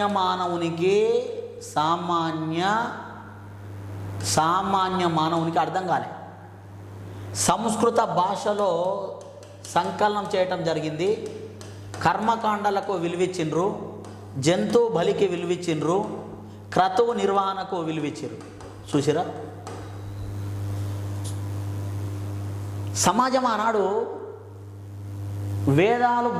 వేదాలు సంకలనం చేశారు బ్రాహ్మణులు. మరి బ్రాహ్మణ సిద్ధాంతాలు లేని బ్రాహ్మణాలు. అందుకే వేదాల తర్వాత నెక్స్ట్ వచ్చేది ఏంది? బ్రాహ్మణాలు. వీళ్ళ డామినేషన్ సమాజంలో ఉంది కాబట్టి వేదాలు సంస్కృత భాషలో ఉన్నాయి, సామాన్య మానవునికి అర్థం కాలే. కర్మకాండ సిద్ధాంతాలు పాటించరు. కర్మకాండ అంటే పుట్టుక నుంచి మరణించే వరకు మానవుడు చేసే ప్రతి పనే కర్మ. నెక్స్ట్ జంతు బలిచ్చారు యజ్ఞయాగాలు చేసేటప్పుడు. ఎందుకంటే వాళ్ళ విధానం ఏందమ్మా అంటే యజ్ఞయాగాలు చేశారు బ్రాహ్మణులు. మరి జంతు బలిచ్చారు. క్రతువు అంటే గుడి గోపురాల్లో చేసే పూజలే క్రతువు. గుడి గోపురాల్లో చేసే పూజలే క్రతువు. ఇవన్నీ పాటించరు. ఆయా బ్రాహ్మణులు చేశారు. మిగతా వాళ్ళు క్షత్రియులు కానీ, వైశ్యులు కానీ, శూద్రులు కానీ ఏమంటున్నారు? ఇవి కరెక్టేనా? వేదాలు కరెక్టా? బ్రాహ్మణ పద్ధతులు, కర్మకాండాలు కరెక్టా? సంస్కృత భాష గొప్పదా అని చెప్పి కొంతమంది ఋషి పండితులు అరణ్యములో వాటి గురించి చర్చలు జరిపింది, వేదాలు బ్రాహ్మణాల గురించి. ఆ చర్చల ఫలితంగా వెలుగులోనికి వచ్చినవే సాహిత్యాన్ని మనం ఉపనిషత్తులు అని తెలుసుకోవచ్చు. అంటే వరుస క్రమంలో ఇట్లా గుర్తుపెట్టుకోవాలి. కాబట్టి వేదాలు, బ్రాహ్మణాలు, అరణ్యాలు, ఉపనిషత్తులు కరెక్ట్ ఆన్సర్, వరుస క్రమంలో వచ్చినాయి. కాబట్టి ఆప్షన్ ఏది కరెక్ట్ అవుతుంది ఇక్కడ? 4వది. చూడండి ఎంత విశ్లేషణ ఉంది. మనం ఏదో చదువుతాం, చదివినా కూడా అన్నీ తెలిసినట్టే ఉంటుంది, కానీ ఎగ్జామ్లో డౌట్ వస్తుంది. అబ్బా ఈ క్వశ్చన్ నేను చేయలేకపోయినానంటే బయటకు వచ్చిన తర్వాత మళ్ళీ వేరే వాళ్ళని అడిగితే తెలుస్తుంది. ఆ డౌట్ రాదు అంటే ఫస్ట్ న్యూ క్లారిటీ ఉండాలి. అది నీ అంతరాత్మకు తెలుసు, నీ మనసుకు తెలుసు నీవేం చేస్తున్నావు. సబ్జెక్టు నేర్చుకోవాలి. నేర్చుకున్నప్పుడే నీకు విశ్లేషణాత్మకంగా వివరణ వస్తుంది. కాబట్టి వరుస క్రమంలో అన్నప్పుడు వేదాలు, బ్రాహ్మణాలు, అరణ్యాలు, ఉపనిషత్తులు, అప్పుడు 4 ఆప్షన్ ఎంచుకోవాలి. ఇట్లా కొన్ని ఆప్షన్లు డిలీట్ చేసుకోవాలి. మిగిలిన వాటిని నువ్వు సెలెక్ట్ చేసుకొని మళ్ళీ ఫైనల్గా ఆలోచిస్తే ఒక ఆప్షన్ అనేది వస్తుంది. దాన్ని నీవు సెలెక్ట్ చేసుకోవాలి. అలా డిలీట్ చేయాలి కొన్ని అంశాలు, అట్లా గుర్తుపెట్టుకోవాలన్న. Okay right. నెక్స్ట్ మరొక important question examination point of వ్యూలో. నెక్స్ట్ క్వశ్చన్ చూద్దాం ఏంది అని. చూద్దాం. ఇప్పుడు ఫిఫ్త్ క్వశ్చన్, మరొకటి ఇంపార్టెంట్ క్వశ్చన్. ఆర్య నాగరికత ప్రజల జీవన విధానమునకు సంబంధించి సరైన వాక్యం ఏది అని ఇచ్చిండు క్వశ్చన్. ఆర్య నాగరికత ప్రజల జీవన విధానానికి సంబంధించి సరైన వాక్యం. ఇట్లా క్వశ్చన్ అడిగితే అసలు నీకు అది చదివేటప్పటికే కొంచెం టైం పడుతుంది. నీకు సబ్జెక్ట్ అవగాహన లేకపోతే ప్రతిదీ డౌటే వస్తుంది. ఏ పుస్తకంలో చూసినా క్లారిటీగా లేకపోతే కూడా డౌట్ వస్తుంది నీకు. మరి ఎక్కడ చదవాలి? కాబట్టి రకరకాల క్వశ్చన్లు మైండ్లో వస్తుంటాయి. అందుకే నేను ఇంతకుముందు కూడా చెప్పిన, ప్రశ్నాపత్రం ఎగ్జామ్ సెంటర్కి పోయే కన్నా ముందే పూర్తి అవగాహన ఉండాలి. దీర్ఘకాలికమైన ప్రయత్నం ఇది. నోటిఫికేషన్ వచ్చిన తర్వాత నేను కోచింగ్ పోదంటే కుదరదు. ఈ రోజుల్లో అది లేదు. ఒక సంవత్సరం పాటి లేదా అంతకన్నా పైచీలకు దీర్ఘకాలికంగా ప్రయత్నం చేస్తూ ఉంటే జాబులో సెలెక్ట్ అవుతాం. మరి ఇంత వాటిని మనం విశ్లేషణ చేద్దాం ఇప్పుడు ఏంది అనేది. ఇక్కడ చూడండి, ఆర్య నాగరికత ప్రజల జీవన విధానానికి సంబంధించి సరైన అన్నాడు.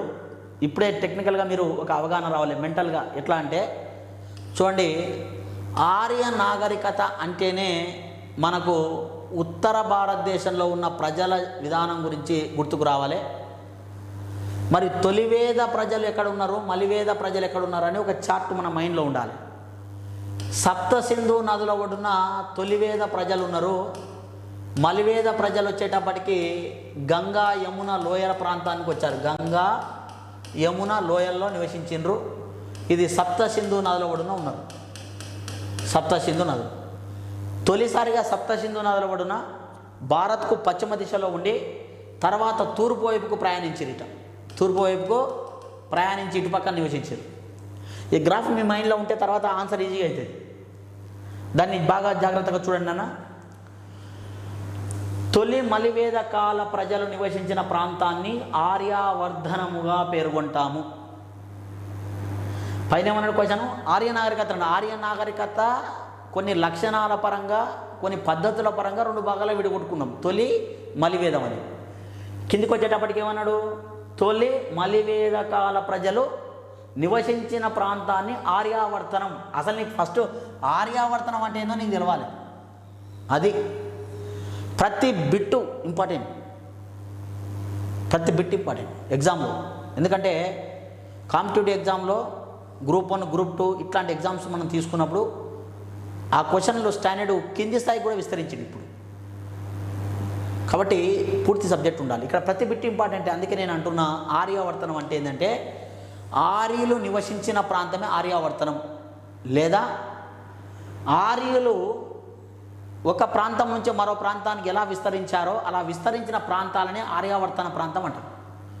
తొలివేద కాలంలో సప్త సింధు నదుల ఒడ్డు ఉండి మలివేద కాలానికి గంగా యమున నదుల ఒడ్డుకు లేదా తూర్పు దిశగా ప్రయాణించారు. వాళ్ళు ప్రయాణించిన ప్రాంతాలని ఏమన్నాం, ఆర్యావర్ధనం అన్నాం. క్వశ్చన్ ఏంటి ఇక్కడ, తొలి మలివేద కాల ప్రజలు నివసించిన ప్రాంతాన్ని ఆర్యావర్ధనం, అంతేగా, దానిలో డౌట్ ఏం లేదుగా. అంటే ఈ ఆప్షన్ కరెక్ట్. మళ్ళీ ఇంకోటి చూద్దాం ఏందో. తొలివేద కాల ప్రజలు సప్త సింధు నదుల ఒడ్డున పశుపోషణ ప్రధాన వృత్తిగా జనపదాలుగా నివసించారు. ఒకటే దానిలో 4 రకాల క్వశ్చన్లు వేయచ్చు. ఇలా చూడండి ఎంత ఇదిగా క్వశ్చన్లు అడుగుతున్నామా. తొలివేద కాల ప్రజలు సప్త సింధు నదుల ఒడ్డున పశుపోషణ వృత్తి జనపదాలు. తొలివేదం అన్నాడు కదా, తొలివేదం ఏ నదుల ఒడ్డున సప్త సింధు. మరి ఇక్కడ ఏమి వృత్తి ఉంది, పశుపోషణ. ఏ పోషణ ఉంది, పశుపోషణ ఉంది. ఏ రాజ్యాలు ఇవి, జనపదాలు అన్నాడు. జనపదాలు కరెక్టేనా? చాలామందికి డౌట్ వస్తుంది, చాలామంది డౌట్ ఉంది. ఇప్పుడు క్లారిటీ ఇస్తా చూడండి. మీకు ఇచ్చింది మొత్తం కరెక్టే, కానీ మీకు వివరణ తెలవాలి. తొలివేద కాల ప్రజలు సప్త సింధు నదులు ఒకటి ఉన్నారు. 1500 సంవత్సరం నుండి 1000 సంవత్సరాల మధ్య నివసించారు క్రీస్తుపురం. ఇది ఇక్కడ ఉన్నాయి సప్త సింధు అంటే సింధు దాని ఉపనదులు జీలం, చినాబ్, రావి, బియాస్, సట్లెజ్, సరస్వతి. Right, correct. పశుపోషణ వృత్తి ఇక్కడ. ఎందుకంటే భారతదేశానికి ఆర్యులు గుంపులు గుంపులుగా వచ్చారు. మొదటగా వచ్చిన ఆర్య తెగ లేదా గుంపునే మనం భరత అన్నాం. భరత అనే ఒక గుంపు వచ్చింది, నివసించింది ఒక దగ్గర. తర్వాత ఇంకో తెగ లేదా గుంపు, మరొక తెగ వచ్చింది. అంటే ఇట్లా గుంపులు గుంపులుగా ఉన్నారు. ఎక్కడైతే గుంపులు గుంపులుగా ఉన్నారో వాటిని ఏమనం జనపదాలు అన్నాం. అన్నీ కరెక్టేగా. మరి పశుపోషణ ఎందుకుంది సార్, నీళ్ళు ఉన్నాయి కదా, వ్యవసాయం ప్రధాన వృత్తి కాదా అనే డౌట్ రావాలి మీకు. సప్తసింధు నదులు అంటున్నారు, పశుపోషణ ప్రధాన వృత్తి అంటారు, ఎందుకు వాటర్ లేవా అంటే ఇక్కడ నాన్న ఒకటి జాగ్రత్తగా గుర్తుపెట్టుకోవాలి. ఇక్కడ రాజస్థాన్, పంజాబ్ లాంటి ప్రాంతాల్లో వరదలు వచ్చి సింధు నాగరికత అంతమంది కొన్ని చరిత్రకారులు చెప్పారు. మరి అలాంటి సమయంలో రాజస్థాన్ లాంటి ప్రాంతాల్లో ఇక్కడ మనకు ఈ ప్రాంతాల్లో ఏం జరిగిందమ్మా అంటే, రాజస్థాన్ లాంటి ప్రాంతాల్లో ఇక్కడ ఉండే పర్వతాలను ఆరావళి పర్వతాలు అంటారు. ఏ పర్వతాలు అంటారు? ఆరావళి పర్వతాలు అనగా మీకు గుర్తు రావాలి, ప్రపంచంలో అతి ప్రాచీనమైన ముడత పర్వతాలని గుర్తు రావాలి. అంటే హిస్టరీకి సంబంధించిన కొన్ని మనకు జాగ్రఫీ పరంగా గుర్తుపెట్టుకుంటే కూడా చేయొచ్చు ఆన్సర్స్. ఇక్కడ ప్రాచీన ముడత పర్వతాలు అన్నాడు ఆరావళి, ప్రపంచంలోనే అతి ప్రాచీన ముడత పర్వతాలు అన్నాడు. ఇవి ఎత్తు తక్కువ ఉన్నాయి, ఏమైనాయి హైట్ తక్కువ ఉన్నాయి. ఇక్కడ రాజస్థాన్లో ఎత్తు తక్కువ ఉన్నప్పుడు భారతదేశంలో వీచే పర్వతీయ వర్షపాతం అంటే మేఘాలు ఆకాశంలో ప్రయాణిస్తున్నప్పుడు పర్వతాలను ఢీకొనకుండా పోతున్నాయా ఇక్కడ అంటే, ఆరావళిలో ఉండే ముడత పర్వతాలను భారతదేశానికి ఎంటర్ అయ్యే నైరుతి ఋతుపవనాలు దాటిపోతున్నాయి. ఎందుకంటే ఎత్తు తక్కువ ఉంది కదా, ఎత్తు తక్కువ ఉన్నప్పుడు మేఘాలు దాటుతున్నాయి కాబట్టి అక్కడ వర్షం లేదు. వర్షం కొన్ని సంవత్సరాల పాటు లేదు కాబట్టి ఎడారి ఏర్పడ్డది. ఎడారి ఉంది కాబట్టి వర్షపాతం తక్కువ ఉంది కాబట్టి మరి గడ్డి మాత్రమే మొలకెత్తడానికి అవకాశం ఉంది, పంటలు వండే అవకాశం లేదు. ఎందుకంటే సమృద్ధిగా నీటి వనరులు లేవు. అందుకే అల్ప వర్షపాతం వల్ల గడ్డి మాత్రమే పెరగడానికి అవకాశం ఉంది కాబట్టి పశుపోషణ ప్రధాన వృత్తి. సో ఇది ఎంత టెక్నికల్గా అడుగుతుండే, ఒకదానిలోనే ఎన్నో ఉన్నాయి. అలా నీకు ఇండైరెక్ట్గా క్వశ్చన్ అడుగుతాడు నాన్న ఎగ్జామ్లో. ఎట్లా అడుగుతాడు అంటే, తొలి వేదకాల ప్రజల ప్రధాన వృత్తి పశుపోషణ కావడానికి క్రింది వానిలో సరైనది ఏంది? అప్పుడు టాప్ మోస్ట్ స్టూడెంట్ కూడా ఎగ్జామ్లో అర్థం కాక బయటకు వచ్చే పరిస్థితి ఉంటుంది. అంటే ఎక్కడ కూడా మనకి ఇట్లాంటి అంశాలు విశ్లేషణ చేయాలి దాన్ని. అయ్యా ఇక్కడ తొలివేద కాలంలో సప్తసింధు నది ఒడ్డున ఇక్కడ అన్నాడు, తొలివేద కాల ప్రజలు సప్తసింధు నదులు ఒడ్డు ఉన్నారు, రైట్. మరి పశుపోషణ ఎందుకు అయింది? నీకు డౌట్ రావాలి. నదులు ఉన్నాయి, నీళ్ళు లేవా అంటే కారణం ఇది. ఆరావళి పర్వతాలు ప్రపంచంలో అతి తక్కువ ఎత్తున్నాయి, ఇక్కడ మేఘాలు దాటిపోతున్నాయి కాబట్టి ఢీకొనకుండా వర్షం తక్కువ ఉంది, అల్ప వర్షపాతం, దానివల్ల గడ్డి మాత్రమే పెరుగుతుంది కాబట్టి పశుపోషణ ప్రధాన వృత్తి అనేది మీకు టెక్నికల్గా రావాలి. అప్పుడు మాత్రం మీరు చేయగలరు అది, రైట్ నాన్న. ఇంకా మూడో చూడండి, మలివేద కాల ప్రజలు గంగా యమున నదుల ఒడ్డున వ్యవసాయం ప్రధానమైన వృత్తిగా మహాజనపదాలుగా నివసించారు. ఈ వేద కాల చివరి నాటికి షోడశ మహాజనపదాలు ఆవిర్భవించింది. చూసిరా ఎంత చక్కగా బ్యూటిఫుల్గా క్వశ్చన్లు విశ్లేషణ చేస్తూ ఇస్తున్నాడు ఎగ్జామినర్. అంటే మరి దీన్ని మామూలు వ్యక్తి చేయగలుగుతాడా? ఎంత సబ్జెక్ట్ ఉండాలి, అవగాహన ఉండాలి. అంటే ఒకదానిలో 4 సమాధానాలు ఉన్నాయి, 4-5 క్వశ్చన్లు తయారు చేయొచ్చు అక్కడ. ఇప్పుడు మలివేద కాలంకి వచ్చాడు, గంగా యమున నదులు. ఏమన్నాడయ్యా ఇక్కడ క్వశ్చన్లో? వ్యవసాయం అన్నాడు. ఇక్కడ ప్రధాన వృత్తి వ్యవసాయం ప్రధాన వృత్తి అన్నాడు. మహాజన పదాలను ఇక్కడ ఏమన్నాడు? ఇక్కడ మహాజన పదాలు అన్నాడు, రాజ్యాలు. చూడు మరి సి కూడా కరెక్టా కాదంటే విశ్లేషణ చేయాలి. విశ్లేషణ ఎలా చేయాలి చెప్తా చూడండి. విద్యార్థులకు ఒక టెక్నిక్ నేర్పిస్తా ఇక్కడ. అయ్యా గంగా యమున నదుల ఒడ్డున మలివేదం అంటే ఇది 1000వ సంవత్సరం నుండి 600 సంవత్సరాల క్రీస్తుపురాల మధ్య ఉంది అని. మరి గంగా యమున నదుల ఒడ్డున ఉన్నప్పుడు వ్యవసాయం ఎందుకు ప్రధాన వృత్తి అయిందంటే, మరి ఇక్కడ గంగా యమున నదులు ఏ నదులు? జీవనదులు. జీవనదులు అంటే వర్షాకాలంలోనే నీళ్ళు ఉంటాయా? మిగతా కాలాల్లో కూడా ఉంటాయా? అన్ని కాలాల్లో ఉంటాయి. వర్షాకాలంలో వర్షం మీద ఆధారపడి నీళ్ళు ఉంటాయి నదుల్లో. ఇతర కాలాల్లో ఇక్కడ హిమాలయాల్లో మంచు కరిగి నీళ్లు ప్రవహించి నదిగా మారి ఇక్కడ నదులు ఏర్పడుతున్నాయి. అందుకే ఈ నదుల్లో వర్షాకాలంలో వర్షం ద్వారా, మిగతా కాలాల్లో మంచు కరిగి నీళ్ళు వస్తున్నాయి. అందుకే జీవనదులు. ఇవి సంవత్సరం పాటు నీళ్ళు ఉంటాయి. ఎప్పుడైనా నీళ్లు పుష్కలంగా ఉంటే మరి గడ్డి కన్నా ఏం చేస్తారు? ఇక్కడ వ్యవసాయం చేస్తారు. నీళ్లు పుష్కలంగా ఉంటే వ్యవసాయం అభివృద్ధి చెందుతుంది. ఇక్కడ నీళ్లు లేవు కాబట్టి పశు సంపద ఉంది, ఇక్కడ నీళ్ళు ఉన్నాయి కాబట్టి వ్యవసాయం. ఈ విధంగా ఎగ్జామినేషన్లో క్వశ్చన్లు అడిగేటటువంటి అవకాశం ఉంది. మరి ఇక్కడ సి ఆప్షన్లో మలివేద కాల ప్రజలు గంగా యమున నదుల ఒడ్డున చూసాం వ్యవసాయం మహాజనపదాలుగా ఉన్నాయి. అంటే ఇక్కడ జనపదాలు ఉన్నాయి, ఇక్కడ మహాజనపదాలు ఉన్నాయి. ఎందుకంటే వ్యవసాయ రంగం అభివృద్ధి చెంది కాబట్టి, నీటి వసతులు పుష్కలంగా ఉన్నాయి కాబట్టి, జనసంఖ్య కూడా క్రమంగా ఆ ప్రాంతంలో నివసించటం మూలంగా జనసంఖ్య కూడా క్రమంగా ఏమైంది, పెరిగి గొప్ప రాజ్యాలు ఏర్పడ్డాయి. అందుకే మహాజనపదాలు అనే పేరుతో పిలిచాం. ఇక్కడ జనపదాలు, జన అంటే ప్రజలు, పదం అంటే ప్రదేశం, జనులు నివసించిన ప్రాంతమే జనపదం. ఇక్కడ గొప్ప రాజ్యాలు అయినాయి, అందుకే మహాజనపదాలు వచ్చినాయి. కరెక్టే కదా, రైట్. ఇక నెక్స్ట్ డి ఆప్షన్లో చూడండి.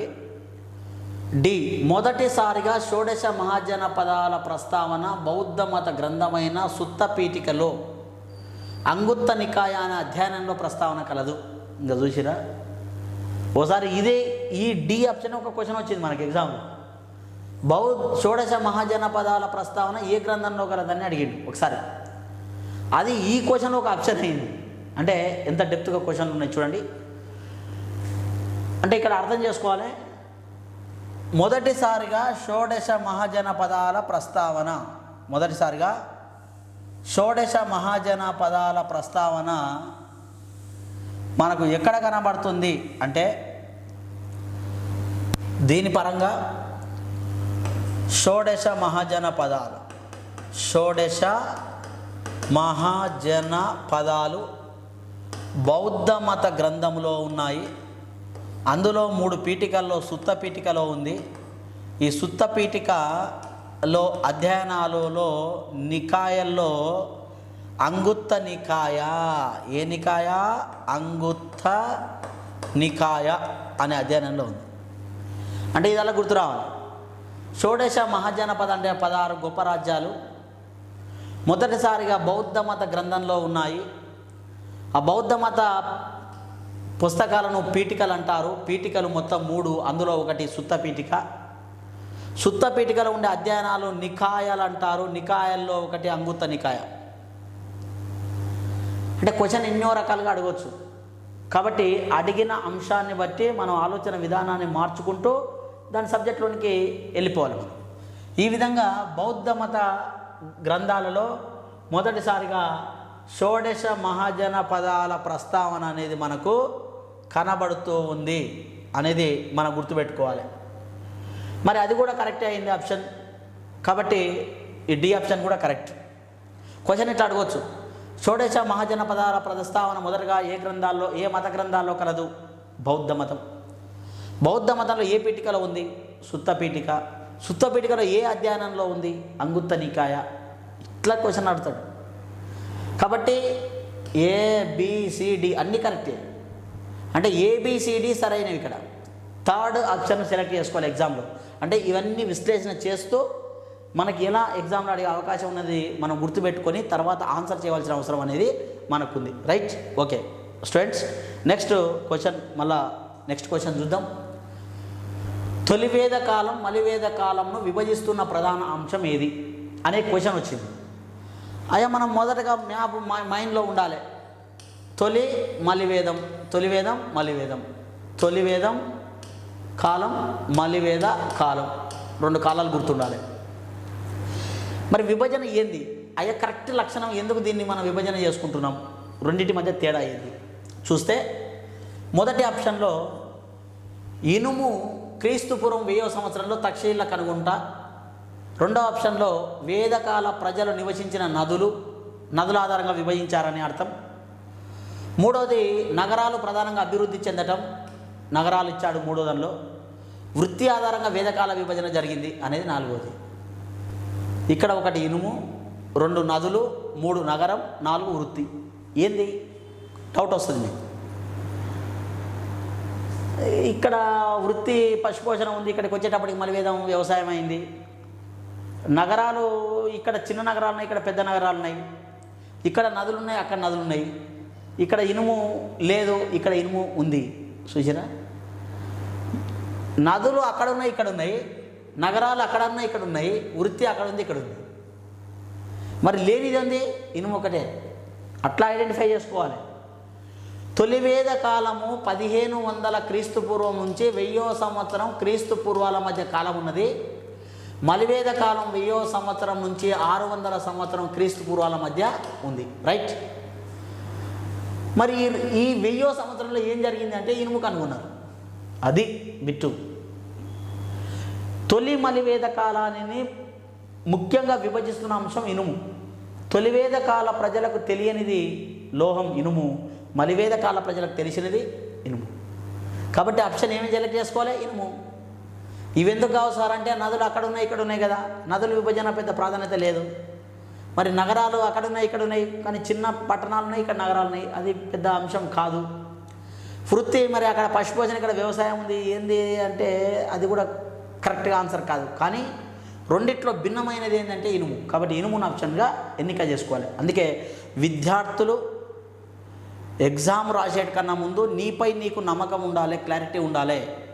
లేకుంటే ఎన్నిసార్లు ఎగ్జామ్ అటెంప్ట్ చేసినా కూడా విజేత కాలేవు. విజేత కావాలంటే వెంట్రుక వాచిలో నిన్ను నీవు మార్చుకో. ఫ్రెండ్స్ను వదిలిపెట్టు, సెల్ ఫోన్ను వదిలిపెట్టు, బంధువులను వదిలిపెట్టు, కొంతకాలం కుటుంబ సభ్యులను పక్కన పెట్టు. జీవిత లక్ష్యం కోసం, గమనం కోసం నీ దారిని వెతుక్కుంటూ కారు చీకట్లో కాంతి కోసం బయలుదేరు. విజేత అవుతావు. యూనిక్ స్టడీ సర్కిల్లో ఆ కాంతి కనబడుతుంది. విజేతగా జెండా ఎగరవేయాలి. నీ జీవితాన్ని అభివృద్ధి వైపు ప్రయాణం చేసుకోవాలి. కాబట్టి జాగ్రత్తగా చదవాలి ఇలాంటి అంశాలు. రైట్ స్టూడెంట్స్, ఇంకోటి క్వశ్చన్, నెక్స్ట్ క్వశ్చన్ చూద్దాం. వేదాలలో ఏ ధాన్యాన్ని యవ అని వ్యవహరించారు? యవ అనే ధాన్యం మనకు గోధుమ, బార్లీ, నువ్వులు, వడ్లు అని ఇచ్చారు. మనకు తొలి వేదంలో మలివేదాల్లో పంటలు చూస్తే బార్లీ, యవలు, గోధుమ ఇట్లాంటివన్నీ ఉన్నాయి. అందులో బార్లీనే యవ అనే పేరుతో పిలిచారు. యవ. వ్రీహి అంటే వరి ధాన్యం, వడ్లను వ్రీహి అనే పేరుతో పిలిచారు. వరి, వడ్లు. కాబట్టి వేదాల్లో అది కనబడుతుంది మనకు. కాబట్టి ఇక్కడ నువ్వులు మనకు ఎక్కడ ప్రస్తావన మరో పేరు ఉన్నట్టు కనబడలే, గోధుమ కూడా మరో పేరు ఉన్నట్టు కనబడలే. కానీ బార్లీనే యవ అనే పేరుతో పిలిచారు, యవలు. కాబట్టి ఇలా కొన్నిసార్లు టెక్నికల్గా క్వశ్చన్ అడుగుతుంటాడు, దాన్ని వివరణ చేస్తూ మనం ఆలోచన విధానాన్ని పెంపొందించుకుంటూ మనం చేయాలి ఆన్సర్. నెక్స్ట్ క్వశ్చన్ స్టూడెంట్స్, ఇక్కడ క్వశ్చన్ ఇచ్చారు చూడండి. వైదిక మతాన్ని వ్యతిరేకిస్తూ క్రీస్తుపురం 6వ శతాబ్దంలో బౌద్ధ జైన మతాల ఆవిర్భావానికి దారితీసిన పరిస్థితుల్లో సరైనవి ఏవి అనే క్వశ్చన్ మనకు అడిగిండు. సరైనవి ఏవి చూడండి. వైదిక మతాన్ని వ్యతిరేకిస్తూ ఏమడిగింది ఇక్కడ? వ్యతిరేకిస్తూ ఏ మతాన్ని? వైదిక మతాన్ని. మరి ఆవిర్భావం ఏ మతాలు జరిగింది? బౌద్ధ జైన మతాలు. ఏంది? ఎందుకు మత విషయాల్లో మార్పు ఎందుకు వచ్చింది? ఆప్షన్లు చదువుతున్నా. వైదిక మతం కేవలం కర్మకాండల మతంగా మారింది. బి ఆప్షన్లో క్రతువు నిర్వహణ, యజ్ఞ సమయాల్లో జంతువు బలి పెరిగి కుల వ్యవస్థ ఘనీభవించి సామాన్య మానవుడు వైదిక పద్ధతులను వ్యతిరేకించాడు. సంస్కృత భాష క్లిష్టమై సామాన్య మానవునికి అర్థం కాక బ్రాహ్మణుల అత్యాశ, అవినీతి పెరగటం వల్ల బ్రాహ్మణేతర వర్ణాలు జైన బౌద్ధ మతాల స్థాపన జరిగింది. వైదిక మతాన్ని విస్తరించుటకు బ్రాహ్మణుల్లో ఒక వర్గం జైన బౌద్ధ మతాల స్థాపన చేశారు.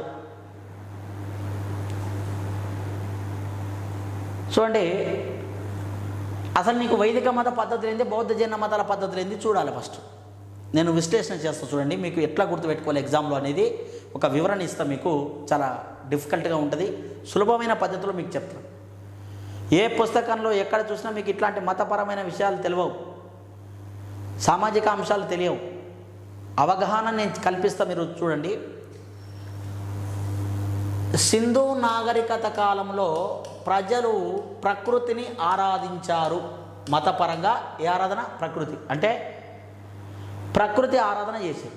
రావి చెట్టు, వేప చెట్టు, పశుపతినాథుడు, అమ్మ తల్లి, పాము, పుట్టలు, చెట్లు ఇవన్నీ ప్రకృతిలో భాగం, in the part of nature. కాబట్టి సింధు ప్రజలు ప్రకృతిని ఆరాధించారు. తర్వాత వచ్చింది ఏ మతం? వైదిక మతం వచ్చింది. వైదికులు అంటే ఎవరని చెప్పినా బ్రాహ్మణులు అని చెప్పాము. బ్రాహ్మణులు అంటే ఎవరని చెప్పినాము మనం? ఆర్యులు, ఉన్నతుడు, గొప్పవాడు అని చెప్పినాం. సింధు నది ప్రాంతంలో ప్రకృతి ఆరాధన తర్వాత మతపరమైన విషయాలలో ఏ విషయాలు చర్చిస్తున్నాం మనం? మతపరమైన విషయాల గురించి మాట్లాడుకుంటున్నాం. ఏ మతం వచ్చింది ఇప్పుడు? వైదిక. వైదికులు అంటే ఎవరన్నాం? బ్రాహ్మణులు. బ్రాహ్మణులు అంటే ఎవరు? ఆర్యులు.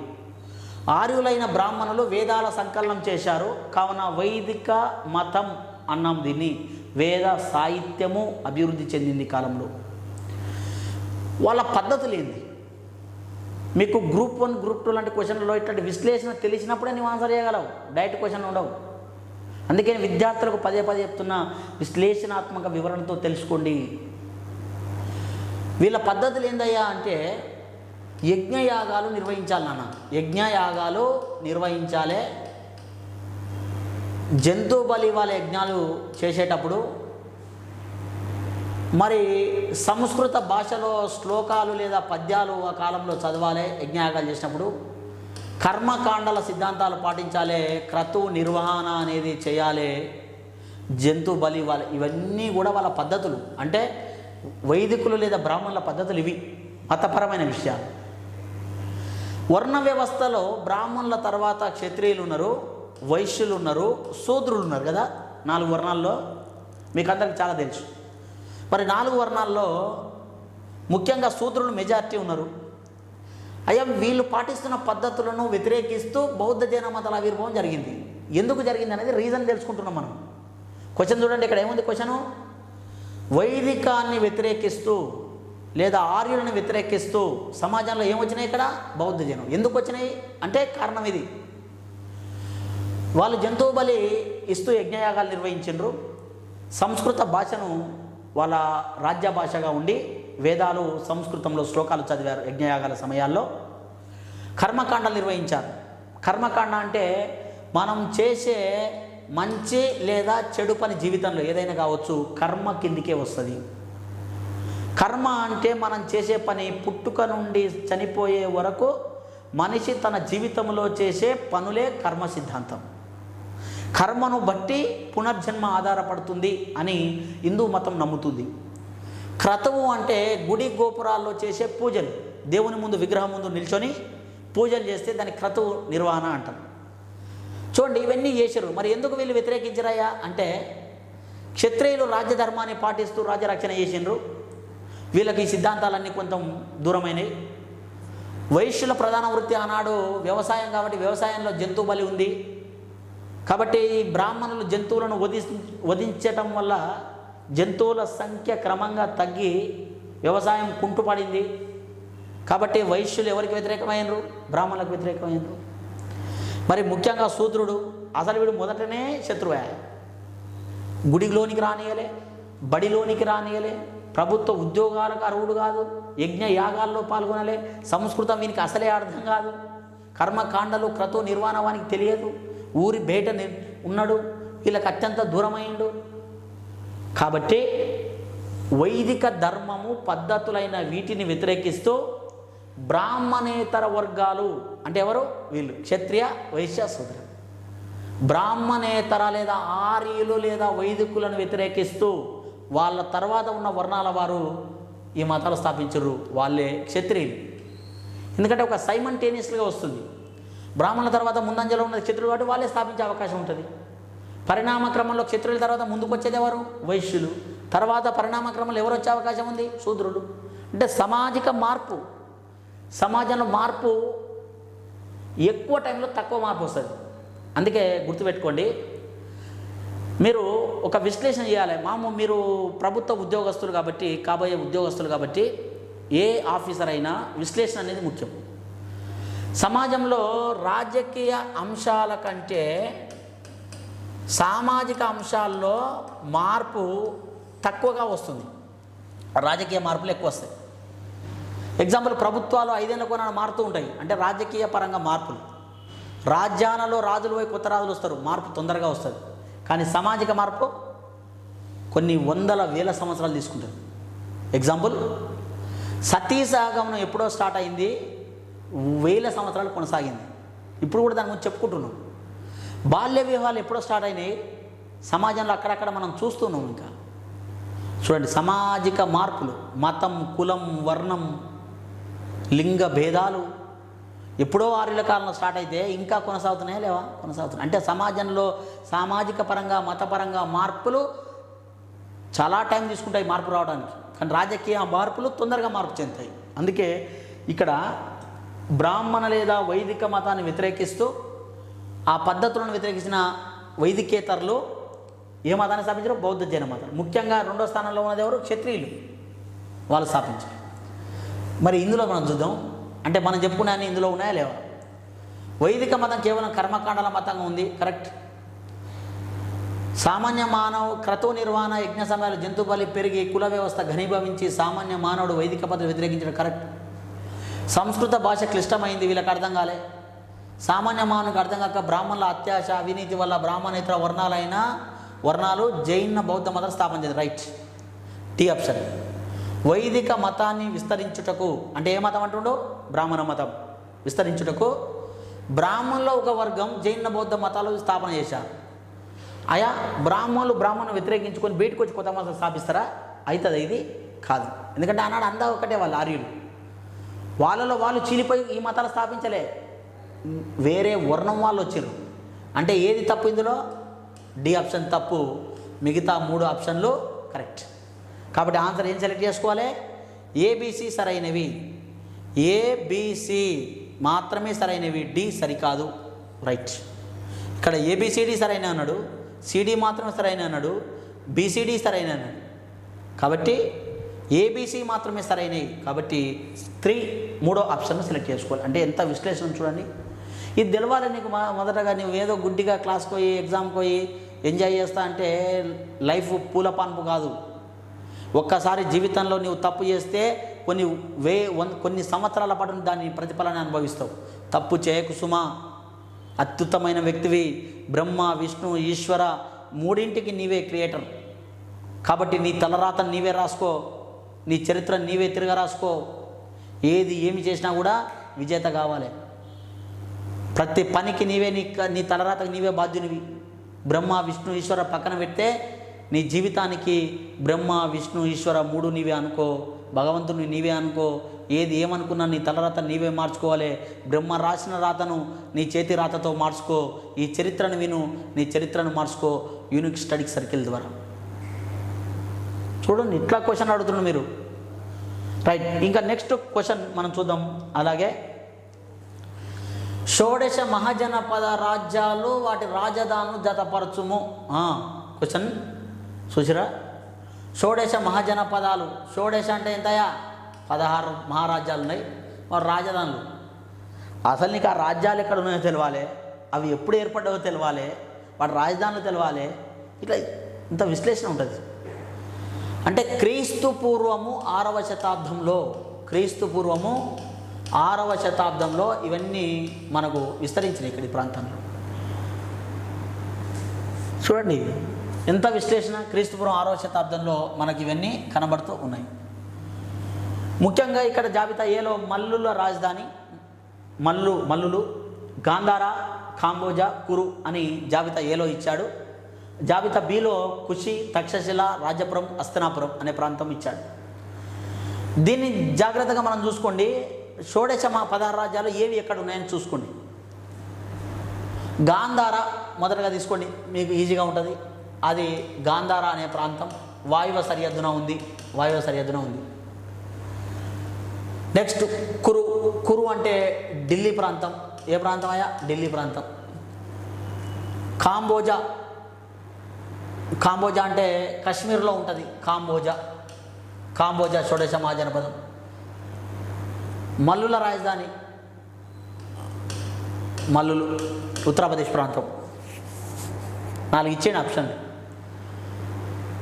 చూడండి, మనం ముఖ్యంగా ఏదైనా చూసుకున్నప్పుడు గాంధార అనే ప్రాంతం చాలా సమయాలు మనకు చరిత్రలో కనబడుతుంది.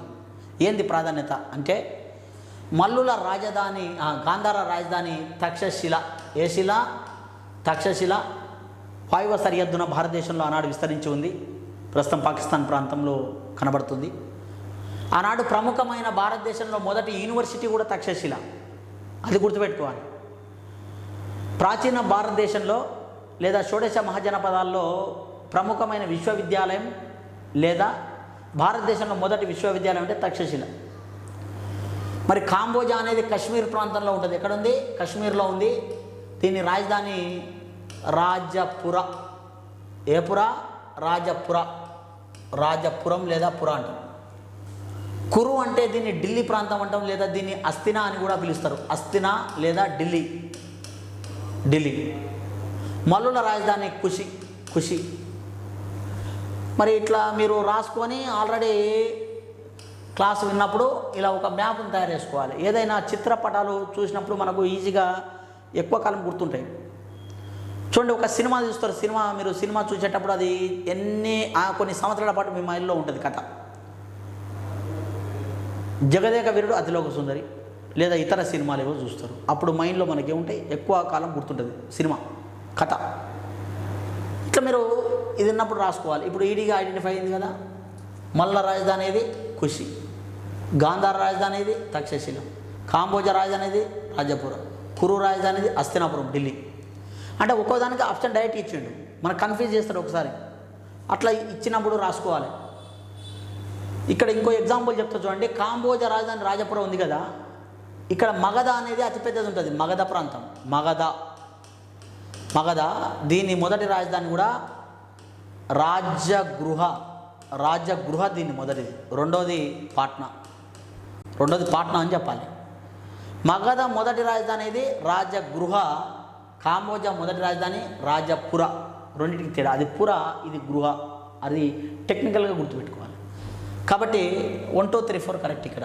అంటే ఏ మొదటి ఆప్షన్ కరెక్ట్ అవుతుంది. ఒకదానికి 1, రెండో దానికి 2, మూడో దానికి 3, 4 ఆప్షన్కు 4. అలా క్వశ్చన్లు ఇస్తాడు. అట్లా జాగ్రత్తగా ఒకసారి కన్ఫ్యూజ్ చేసే అవకాశం కూడా ఉంటుంది.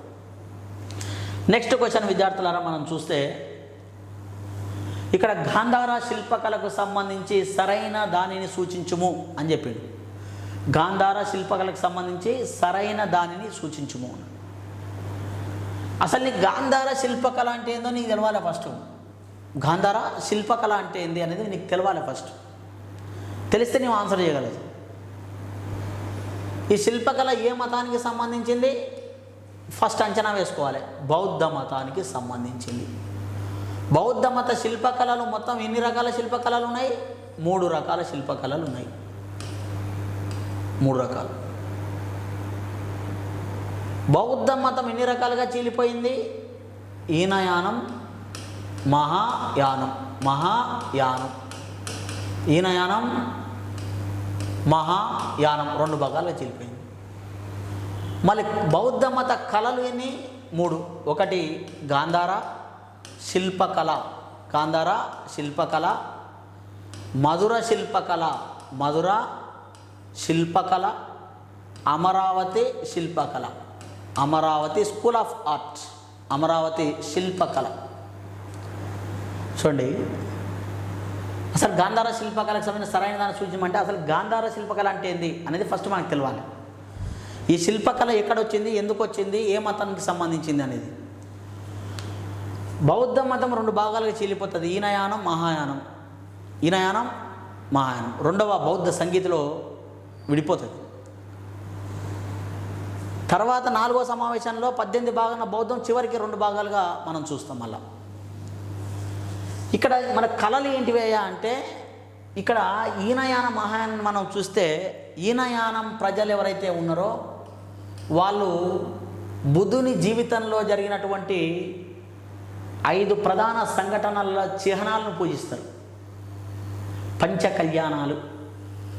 పంచకళ్యాణముల చిహ్నాలను వాళ్ళు పూజిస్తారు. తామర పువ్వు కానీ, గుర్రము కానీ, ధర్మచక్రం కానీ, బోధి వృక్షం కానీ, స్తూపం కానీ, అవి 5 చిహ్నాలు ఉంటాయి ఈనయాన ప్రజలు పంచకళ్యాణముల చిహ్నాలను పూజిస్తే, మహాయానులు బుద్ధుని విగ్రహాన్ని తయారు చేసుకొని పూజించారు. గుర్తుపెట్టుకో, ఈ మహాయానులు ఏం పూజించారు? బుద్ధుని విగ్రహం. ఎందుకంటే ఆయన ఒక దేవుడు కాబట్టి దేవుని విగ్రహాన్ని తయారు చేసుకొని వాళ్ళు పూజించారు. మహాయానులు అంటే భారతదేశంలో మొదటిసారిగా బుద్ధుని విగ్రహాన్ని తయారు చేసి పూజించబడ్డ దేవుడు ఎవరంటే బుద్ధుడే. ఎవరు? ఏ మతస్థులు? మహాయానం.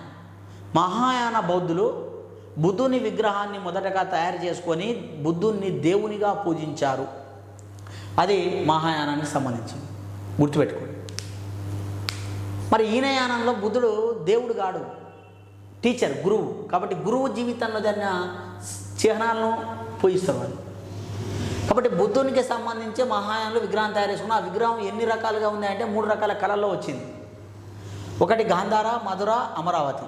ఇక్కడ ఎగ్జాంపుల్ నేను రాస్తే కింద మీకు చూడండి, ఇది గాంధార శిల్పకళ, ఇది మధుర శిల్పకళ, ఇది అమరావతి శిల్పకళ. 3 శిల్పకళలు బౌద్ధ మతంలో వచ్చినాయి.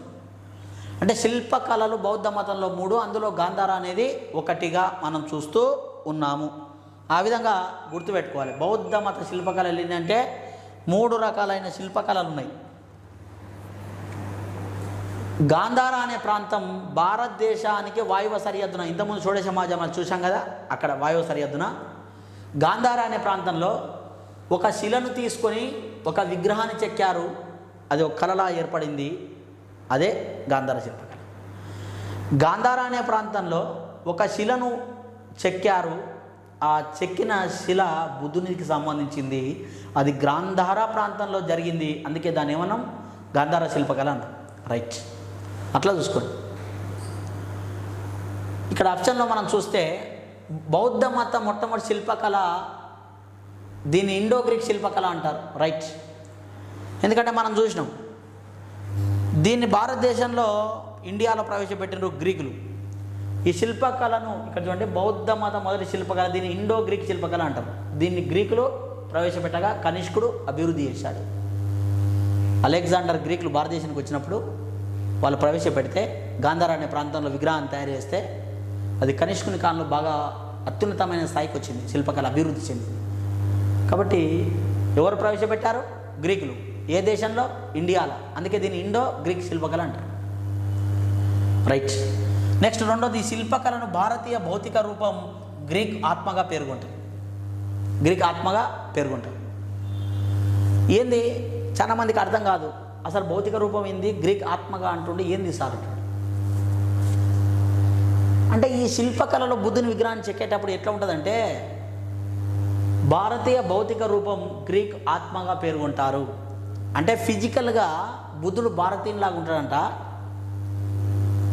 మొక్క కళలో గ్రీకుల ఆత్మగా కనబడుతుందంట. కానీ ఈ లక్షణాలను మనం చూస్తే, జాగ్రత్తగా చూడండి, ఈ లక్షణాలు గాంధార శిల్పకళలో చూస్తే బుద్ధుడు శరీర సౌష్ఠవం ఉంటాడు, అది గ్రీకులకు సంబంధించింది. కాబట్టి ఇది ఆత్మ కాదు. ఎందుకంటే ఈ శిల్పకళలో గ్రీకులు భారతదేశానికి వచ్చారు. ఎందుకు వచ్చారు గ్రీకులు? యుద్ధం చేయడానికి వచ్చారు. అంటే వారియర్స్. ఈ వారియర్స్కు స్కెల్టన్ లాగా ఉంటాడా? యుద్ధ వీరుని లక్షణాలు ఉంటాయి. కాబట్టి శరీరం సౌష్టంగా ఉంటుంది ఎందులో? గ్రీక్లో. కాబట్టి గ్రీకు ఆత్మ కాదు, ఇది శరీరం. ఇది మరి భౌతిక రూపం భారతీయుడు అంటే కాదు. ఎందుకంటే భారతీయుడు ఆనాడు ప్రశాంతతకు ప్రారంభించాడు, యుద్ధవీరుడు కాదు. అందుకే ఈ ఆప్షను తప్పు ఆప్షన్, రివర్స్ ఉంది. భారతీయ ఆత్మ ఉండాలి, గ్రీకు భౌతిక రూపం ఉండాలి. భౌతిక రూపం గ్రీకుది, భారతీయ ఆత్మగా దీన్ని చూడాలి. ఇట్లా ఉంటే కరెక్ట్ అయితే. కాబట్టి మనం చూసుకున్నట్లయితే ఆనాడు ఇది కొంచెం, ఆనాడు భౌతిక రూపం గ్రీకుది, భారతీయులకు సంబంధించి ఆత్మ ఇది. ఇట్లా ఉండాలి, ఇట్లా ఉంటే కరెక్ట్. అందుకే బి ఆప్షను తప్పుగా పడ్డది ఇక్కడ. కాబట్టి అది కాదు అని అర్థం ఇక్కడ. ఇంకా సిలో, దీనిలో బుద్ధుడు శరీర సౌష్ఠవం, ఉంగరాల జుట్టు కలిగి బూడిద రంగు రాయిని ఉపయోగించి గాంధార అనే ప్రాంతంలో బుద్ధుని విగ్రహం చెక్కారు. కరెక్ట్. ఇక్కడ నల్లని లేదా బూడిద రంగులో ఉన్న రాయిని తీసుకొని బుద్ధుని విగ్రహం చెక్కిండ్రు. యుద్ధవీరుడు కాబట్టి శరీర సౌష్ఠవం ఉంటుంది, ఉంగరాల జుట్టు ఉంటుంది ఇక్కడ.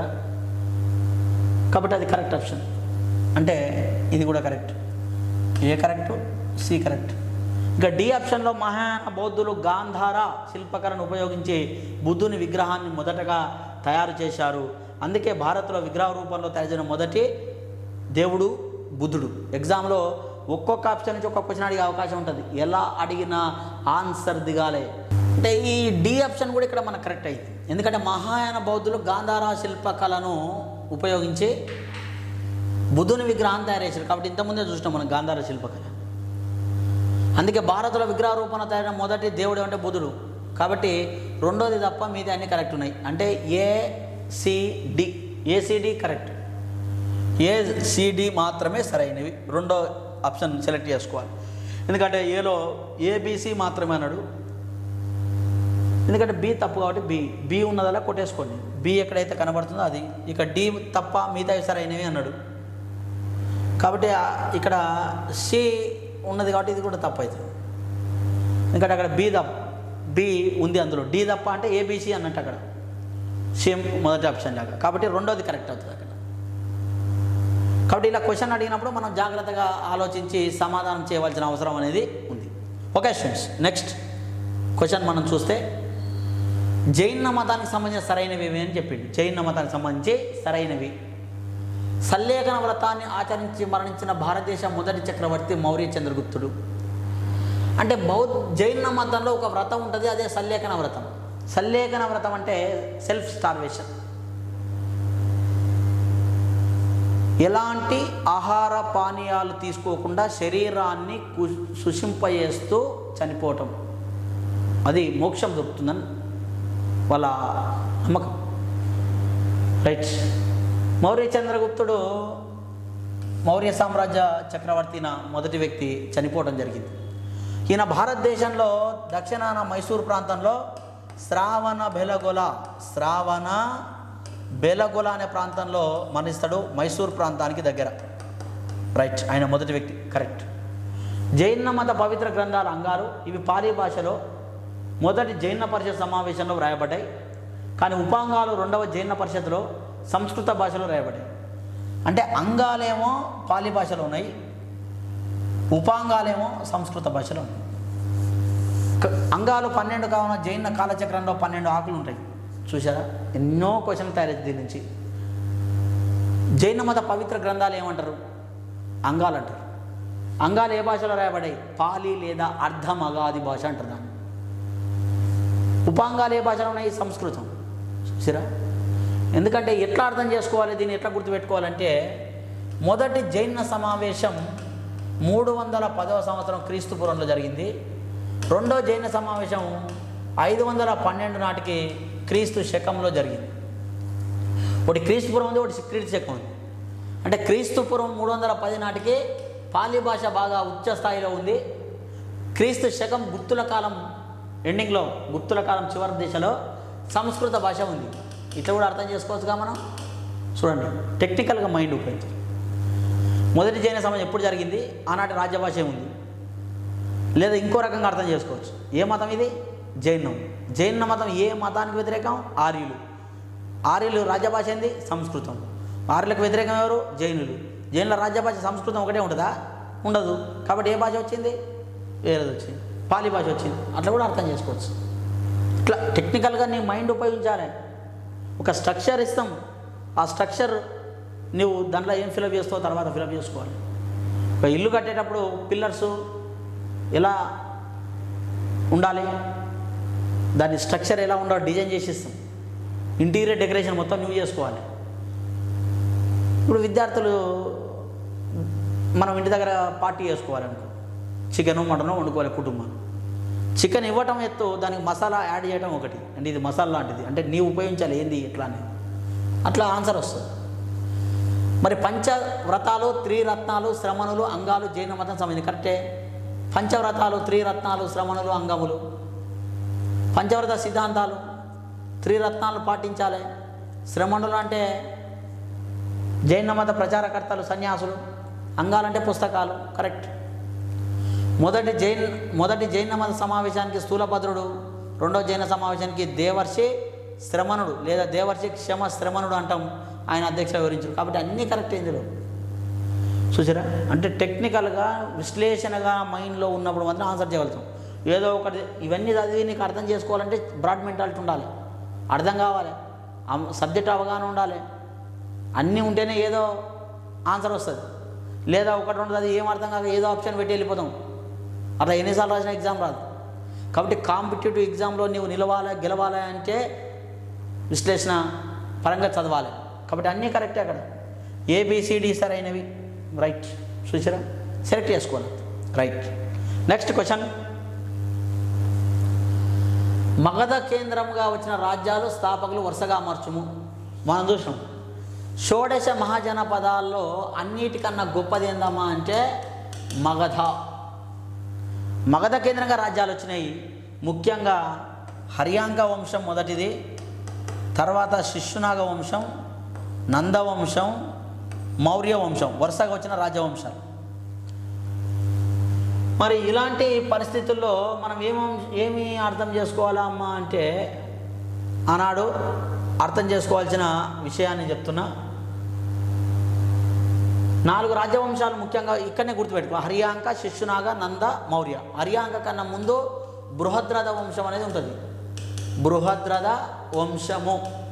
కానీ బృహద్రథ వంశము మన పరిగణలోకి తీసుకో, రాజుల రాజవంశాలు ఇది ఇతిహాసాల్లో భాగంగా తీసుకుంటాం, ఇతిహాస చరిత్రలో భాగంగా. కాబట్టి హర్యాంక, శిశునాగ, నంద, మౌర్య 4 వచ్చినాయి. ఇక్కడ మీరు ఒకటే గుర్తుపెట్టుకోవాలి, మొదటి వంశం ఏది? హర్యాంక. హర్యాంక మొదట ఎక్కడుందో చూసుకో. శిశునాగ మొదటి ఉంది, తప్పు. ఎందుకంటే ఇక్కడ వరుసగా అనే పదాన్ని గుర్తుపెట్టుకోవాలి. రాజ్యాలు, స్థాపకులు, వరుస క్రమం, ఈ 3 ఆప్షన్లు కీలకం. ఎందుకంటే గుడ్డిగా చదివితే అది అర్థం కాదు ఎగ్జామ్లో. నీవు మెంటల్గా ఫిక్స్ కావాలి. వరుస క్రమం అన్నాడు, మొదటగా ఏమన్నాడు? రాజ్యం, తర్వాత స్థాపకులు, తర్వాత వరుస క్రమం చూడాలి. వరుసగా మొదటిది ఏముంది? హర్యాంక. కాబట్టి శిశునాగ ఉంది, రైట్, ఆటోమేటిక్గా తప్పు చేయండి. ఇంకా నందవంశం ఉంది, తప్పు చేయండి. అంటే 2 డిలీట్ అయినాయి, ఇంకా 2 ఆన్సర్ ఉంది, హర్యాంక, ఈ 2 3 లేదా 4 ఆన్సర్ ఉంటుంది, రావాలి కొలిక్కి. నీకు టైం వేస్ట్ కాదు. అక్కడ టైం వేస్ట్ కానప్పుడు ఏం చేయాలి? ఈజీగా క్వశ్చన్ ఫైండ్ అవుట్ చేయడానికి కూడా అవకాశం ఉంటుంది. ఇక్కడ చూడండి, మరి హర్యాంక ఉంది, మరి స్థాపకుడు ఎవరు? హర్యాంక అనేది నీకు గుర్తు రావాలి. బింబిసారుడు, అబ్బో 2 కరెక్టే. ఇంకా డౌట్ ఉంది, ఇంకా ముందుకోవాలి. తర్వాత ఏ వంశం? శిశునాగ. ఎందుకంటే రాజ్య స్థాపకులు వరుసగాను, మొదటిది కరెక్ట్ ఉంది. శిశునాగ ఎవడు? శిశునాగుడు స్థాపిస్తాడు. మరి 2వ ఆప్షన్లో ఇక్కడ శిశునాగ వంశం, శిశునాగ, రైట్, కరెక్ట్, 2 కరెక్టే. ఎవడు స్థాపించాడు? శిశునాగుడు స్థాపించిండు. ఈడెవడు? కాలాశోకుడు ఉండు. కాబట్టి ఆటోమేటిక్గా 3 కూడా డిలీట్ అయింది. ఎందుకంటే శిశునాగ వంశ స్థాపకుడు కాలాశోకుడు తప్పు, శిశునాగ వంశ స్థాపకుడు శిశునాగుడు. కాబట్టి ఆటోమేటిక్గా 3 డిలీట్ అయినాయి, మిగిలిన అంశమే కరెక్ట్ అవుతుంది. అంటే ఎంత ఈజీగా డిలీట్ చేయాలి, మన ఆన్సర్ని గ్యాదర్ చేసుకోవాలి. కొన్ని క్వశ్చన్లు ఇట్లాంటివి ఉంటాయి, సేవ్ అవుతాయి, టైం సేవ్ అవుతుంది. నీ మైండ్ కొంచెం టెక్నిక్గా ఆలోచిస్తే దాన్ని చేయొచ్చు. రైట్, ఇట్లాంటి క్వశ్చన్లు వస్తాయి ఫ్రెండ్స్, చాలా జాగ్రత్తగా చదువుకున్నానా. నెక్స్ట్ ఇంకో క్వశ్చన్ మనం చూద్దాం. అశోకుని కాలం నాటి శాసనాలు లిపిని జతపరచండి. అంటే ఆయన కాలంలో శాసనాలు ఏమేమి ఉన్నాయి, అవి ఏ భాషలో ఏ లిపిలో ఉన్నాయనేది దాని అర్థం. ఇక చూద్దాం. అశోకుడు మరి బౌద్ధ మతాన్ని ప్రపంచ మతంగా విస్తరించాలనుకున్నాడు. మరి ఎక్కడెక్కడ ఏమేమి జరిగింది? ఇక్కడ ఆఫ్ఘనిస్తాన్లో శిలాశాసనాలు గ్రీక్, అరామిక్ ప్రాంతం. పాకిస్తాన్ అన్నాడు, ఎదురుగా ప్రాకృతం కర్దోష్టి ఇచ్చిండు. ఉత్తర భారత్ ఇతర ప్రాంతాల శిలాశాసనాలు బ్రహ్మిలిపి ప్రాకృత భాష అన్నాడు. 3 ఇచ్చిండు మనకి. ఇక్కడ 3 ఏబిసి, ఇక్కడ 1 2 3 ఇచ్చిండు. రైట్, ఇది కూడా కొంతవరకు బెనిఫిట్ అనుకోండి, కానీ చూద్దాం ఏందని. చూడండి, ఆఫ్ఘనిస్తాన్ అంటే ఈ ప్రాంతం, పాకిస్తాన్ అంటే ఈ ప్రాంతం, మిగతా భారత్ అంటే ఇది. రైట్. మరి ఆఫ్ఘనిస్తాన్లో గ్రీక్, అరామిక్ అంటే ఇక్కడ గుర్తుపెట్టుకోండి స్టూడెంట్స్, గ్రీకు ఆఫ్ఘనిస్తాన్ ప్రాంతంలో, ఇది పాకిస్తాన్ ప్రాంతంలో. ఎప్పుడైనా ఎగ్జామ్లో ఇది భారత్ ప్రాంతం అనుకుంటే, అశోకుని శాసనాలు ఆఫ్ఘనిస్తాన్లో గ్రీకు, అరామిక్ లిపిలో వేసిండు, కరెక్ట్. పాకిస్తాన్ శాసనాల్లో ప్రాకృతం కర్దోష్టి అంటే గుర్తుపెట్టుకోండి, కర్దోష్టి. ఉత్తర భారత్లో ప్రాకృత భాషలో గుర్తుపెట్టుకోండి, ప్రాకృత భాష. బ్రహ్మి లిపి అంటే ఇక్కడ కర్దోష్టి లిపి అన్నాడు, ఇక్కడ బ్రహ్మి లిపి అన్నాడు. భాష ప్రాకృతమే, చూడండి గుర్తుపెట్టుకోండి. ఇక్కడేమో ఆఫ్ఘనిస్తాన్లో గ్రీకు, దాన్ని వదిలిపెట్టాను ఇంకా, దానికి కరెక్ట్గా సెట్ అయింది. మరి పాకిస్తాన్లో ప్రాకృతం కర్దోష్టి ఉంది, ప్రాకృత భాష కర్దోష్టి లిపి పాకిస్తాన్లో ఉంది అంటే దాని అర్థం ఏందమ్మా అంటే కుడి నుంచి ఎడమకు రాయటం. ఎట్లా? కుడి నుంచి ఎడమకు రాయటం సింధు నాగరికత ప్రజలు రాశారుగా, అది కడదోష్టి. మరి ఇక్కడ బ్రహ్మి లిపి అంటే ఇప్పుడు మనం రాసేది జనరల్గా బ్రహ్మి లిపి అంటే మనం ఎడమ నుంచి కుడికి రాస్తాం, ఇది తేడా. కడదోష్టి అంటే సింధు నాగరికత ప్రజలు కుడివైపున స్టార్ట్ చేసి ఎడమ నుంచి స్టార్ట్ చేసి కుడికి రాశారు. ఇక్కడ కూడా కుడి నుంచి ఎడమకు రాస్తే దాన్ని కడదోష్టి లిపి అనాలే. బ్రహ్మి లిపి అంటే ఎడమ నుంచి కుడికి రివర్స్ ఉంటుంది దానికి. కాబట్టి ఉత్తర భారత్లో బ్రహ్మి లిపిలో ప్రాకృత భాషలో ఉన్నాయి, పాకిస్తాన్ శిలాశాసనాలు ప్రాకృతం కడదోష్టిలో ఉన్నాయి. కాబట్టి దేనికి అదే కరెక్ట్. కాబట్టి 1, 2, 3 correct. A1, B2, C3 4 option, 4th.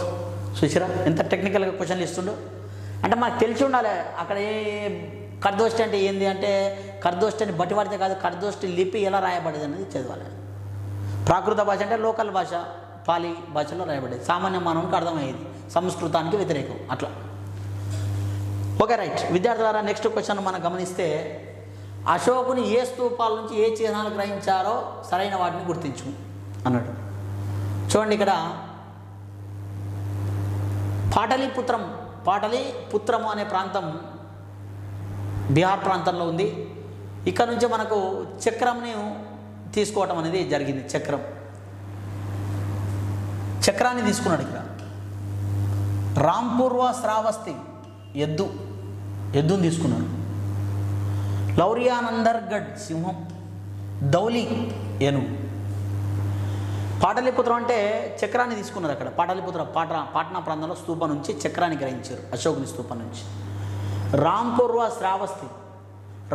Shravasti కూడా మనకు ఉత్తరప్రదేశ్ నేపాల్ ప్రాంతంలో కనబడుతుంది ఎద్దు. లౌర్యానందగఢ్ నేపాల్ సింహం, దౌలి ఒరిస్సా ఏనుగు. దౌలి ఎక్కడ ఉంది? ఏనుగు, ఒరిస్సా ప్రాంతం.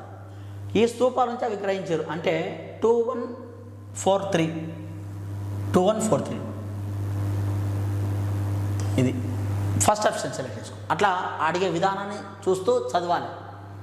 లౌర్యానందగఢ్ ఎక్కడ ఉంది అంటాడు, స్తూపం నేపాల్లో ఉంటుంది, గుర్తుపెట్టుకోవాలి. అట్లా పాటలీపుత్రం బీహార్, రాంపూర్వ శ్రావస్తి ఇది ఉత్తరప్రదేశ్, ఇదేమో పంజాబ్.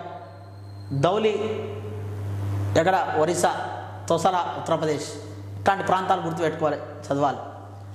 రైట్ స్టూడెంట్స్, ఇక నెక్స్ట్ క్వశ్చన్ మనం చూసినట్లయితే, కనిష్కుడు బౌద్ధ మతాన్ని అనుసరించాడు, మధ్య ఆసియాలో బౌద్ధ మత వ్యాప్తి కారకుడు. ఈయన కాలంలో కశ్మీర్లోని కుందలవనంలో 4వ బౌద్ధ పరిషత్ జరిగింది. కనిష్కుడు బౌద్ధ మతం పట్ల ఇంతటి ఆసక్తి చూపడానికి కారణం ఏంది అని క్వశ్చన్ అడిగింది. అసలు క్వశ్చనే విశ్లేషణ చేస్తారు చూడు, జాగ్రత్త వినండి. కనిష్కుడు బౌద్ధ మతాన్ని అంటే రైట్. మధ్య ఆసియాలో బౌద్ధ మత వ్యాప్తి కారకుడు. ఎందుకంటే కనిష్కుడు రాజధాని ఇది కుషాన్లది, పరుషపురం లేదా పేషవార్ ప్రాంతం పాకిస్తాన్ ఉంది ప్రస్తుతం, అంటే అటు మధ్య ఆసియా ప్రాంతం దగ్గర. మరి ఈయన కాలంలో 4వ బౌద్ధ సంగీతి కాశ్మీర్లో జరిగింది, కరెక్టు. ఎందుకు ఇంత ఆసక్తి చూపడానికి కారణం ఇది బౌద్ధ మతం పట్ల అనేది అడిగింది ఆయన. కనిష్కుడు భారతదేశంపై క్రీస్తు శకం 1వ శతాబ్దంలో రాజ్య విస్తరణ చేయడానికి పూనుకున్నాడు. 78లో రాజ్యానికి వచ్చి 102వ సంవత్సరంలో ఆయన మరణించడం జరిగింది. కనిష్కుడు 1వ శతాబ్దంలో ఉన్నాడు. మరి ఆనాడు భారతదేశ పరిస్థితులు మనం చూస్తే మగధ సామ్రాజ్యానికి గుప్తులకు ఉన్న మధ్య ఉన్న గొప్పరాజుగా చూడవచ్చు ఒక రకంగా. ఎవరిని? కనిష్కుని. మరి ఆయన ఎందుకు విస్తరించాలనుకున్నా అంటే బౌద్ధ మతం పట్ల చూపడానికి కారణం ఏమిటి? బౌద్ధ మతం మీద అంత ఆసక్తి ఉన్నప్పటికీ అదే కారణంతో ఆయన ఈ విషయాలు చేపట్టలేదు. అదేవిధంగా బౌద్ధ మతానికి గల ప్రజాదరణ పట్ల ఆకర్షితులు కావడం, అంటే అప్పటికే బౌద్ధ మతానికి అంత ఆదరణ తగ్గింది. ఎందుకంటే శుంగవంశం వచ్చింది, కన్వ వంశాలు ఉన్నాయి. శుంగవంశంలో పుష్యమిత్ర శుంగుడు ఏం చేసిండు? విస్తారంగా ఆనాడు తిరిగి ఆర్య మతాన్ని, బ్రాహ్మణ మతాన్ని స్థాపించిండు. కాబట్టి ఇది కరెక్ట్ కాదు. తన రాజకీయ లక్ష్యాల సాధనలో ముందుకు సాగడానికి బౌద్ధ మతయానుల మద్దతు పొందటం, మరి రాజకీయ లక్ష్యాలు ఉన్నాయి ఆయనకు. చైనాపై దండెత్తిండు కనిష్కుడు, పాట్నాపై దండెత్తిండు, ఇరాన్ ప్రాంతాన్ని చుట్టుపక్కల గెలుపొందిండు. మరి రాజకీయ లక్ష్య సాధనలో బౌద్ధ మతస్థుల సహాయం కావాలి ఆయనకు, మద్దతు. కాబట్టి దీంతోపాటు ఇంకోటి చూస్తే కనిష్కుడు బౌద్ధ మతం ప్రపంచ మార్చిన కోరిక ఉంది. ఇది కూడా ఏం కాదు ఆయన. ప్రపంచ మతాన్ని మార్చిండు ఆల్రెడీ అశోకుడు. బౌద్ధ మతాన్ని స్థాపించింది బుద్ధుడు, ప్రపంచ మతంగా మార్చింది అశోకుడు. కానీ ఎందుకు మరి ఈయన బౌద్ధ మతాన్ని ఎందుకు ఆసక్తి చూపి విస్తరించాలనుకున్నాడంటే వాళ్ళ సహాయంతో ఇతర ప్రాంతాలకు విస్తరించాలి, బౌద్ధుల సహాయంతో. ఎందుకంటే మతపరంగా ప్లస్ రాజకీయ లక్ష్యాలతో. కాబట్టి ఇది కరెక్ట్ అవుతుంది. 3వ ఆప్షన్. విద్యార్థుల ఇలా క్వశ్చన్లో అడిగేటటువంటి అవకాశం ఉంది కాబట్టి ఎంతో జాగ్రత్తగా విశ్లేషణంగా అర్థం చేసుకొని చేస్తే తప్ప ఆన్సర్లు రావు. ఎప్పుడైతే మీరు మెంటల్గా ఉద్యోగం సాధించాలనే లక్ష్యంతో ఉన్నారో ఆ లక్ష్యానికి అనుగుణంగా ప్రణాళిక తయారు చేసుకోవటం, ఒక స్టెప్ మరో స్టెప్ ఎక్కుతూ పైకి ఎక్కటం, అనుభవజ్ఞ ఫ్యాకల్టీ ఉన్నటువంటి యూనిక్ స్టడీ సర్కిల్ లాంటి వాటిని ఉపయోగించుకొని సుధాకర్ సార్ డైరెక్టర్ ఆధ్వర్యంలో నాణ్యమైనటువంటి కోచింగ్ తీసుకొని ఒక ప్రభుత్వ ఉద్యోగిగా మారాలనే లక్ష్యంతో మీరు ఉన్నప్పుడు ఆ లక్ష్య సాధనలో ఒక నిచ్చెన మెట్ల వలె మేము ఉపయోగపడతామని, దానికి అవసరమైనటువంటి సహాయ సహకారాలు ఇక్కడ అందిస్తూ ఆ దిశగా మిమ్మల్ని నడిపిస్తూ ప్రభుత్వ ఉద్యోగిగా మార్చాలనే ఆకాంక్షతో మేము మిమ్మల్ని తీర్చిద్దామని చెప్తూ ఇలాంటి క్వశ్చన్లు మీకు అనేక రకాల కాంపిటేటివ్ ఎగ్జామ్స్లో ఉపయోగపడతాయి. కాబట్టి ఏ కాంపిటేటివ్ ఎగ్జామ్ రాసినప్పటికీ ఇది చదవాలి. ఇలా చదివితేనే మీకు ఉద్యోగం వస్తుంది. సొంతంగా కూడా చదువుకోవచ్చు, కోచింగ్ కూడా రానవసరం లేదు. అప్పుడు నీకు టెక్నికల్గా ఆలోచన ఉండాలి. ఇక్కడ ఒక స్ట్రక్చర్ దొరుకుతుంది, తర్వాత నువ్వు ప్రయోగాలు చేయొచ్చు. కాబట్టి విద్యార్థులు ప్రభుత్వ ఉద్యోగ లక్షణ సాధన చేయాలంటే మంచి గురువులు కావాలి, మంచి ఇన్స్టిట్యూట్ని సెలెక్ట్ చేసుకోవాలి, మంచి పుస్తకాలు సెలెక్ట్ చేసుకోవాలి. కోచింగ్ తీసుకోకుండా గిటనైన వాళ్ళు ఉన్నారు, మంచి టాప్ ఇన్స్టిట్యూట్ లేకున్నా కూడా. కానీ ఒక సామాన్యమైనటువంటి విద్యార్థికి ఒక స్ట్రక్చర్ ముఖ్యం. ఎవరో 1 or 2% ఉంటారు, వెళ్ళిపోతారు వాళ్ళు. కానీ మిగతా 99% మందికి ఈ కాంపిటేటివ్ ఎగ్జామ్లో ఖచ్చితంగా గైడెన్స్ అవసరం. అలాంటి విశ్లేషణాత్మకమైన విశ్లేషణ చేస్తూ మీకు చెప్పడం అనేది ఇక్కడ లభిస్తుంది. కాబట్టి ఇలా అనేక రకాలైన ఈ క్వశ్చన్లు ఎలా వచ్చాయో మీకు ఎక్స్ప్లెయిన్ చేశాను. ఈ అవకాశాన్ని విద్యార్థులంతా ఉపయోగించుకోవాలి. మన యూనిక్ స్టడీ సర్కిల్ ఇలాంటి అవకాశం మనకు కల్పిస్తుంది. కాబట్టి ఆ అవకాశాన్ని మీరు ఉపయోగించుకొని ప్రభుత్వ ఉద్యోగాలుగా మారిన ఆకాంక్షిస్తూ మరిన్ని వీడియోలతో మీ ముందుకు మీ Miriyala Raju senior history faculty unique study circle తరపున మీకు కృతజ్ఞతలు చెబుతూ మళ్ళీ నెక్స్ట్ వీడియోలో కలుద్దామని కోరుకుంటూ సెలవు తీసుకుంటున్నాను. Thank you all of you.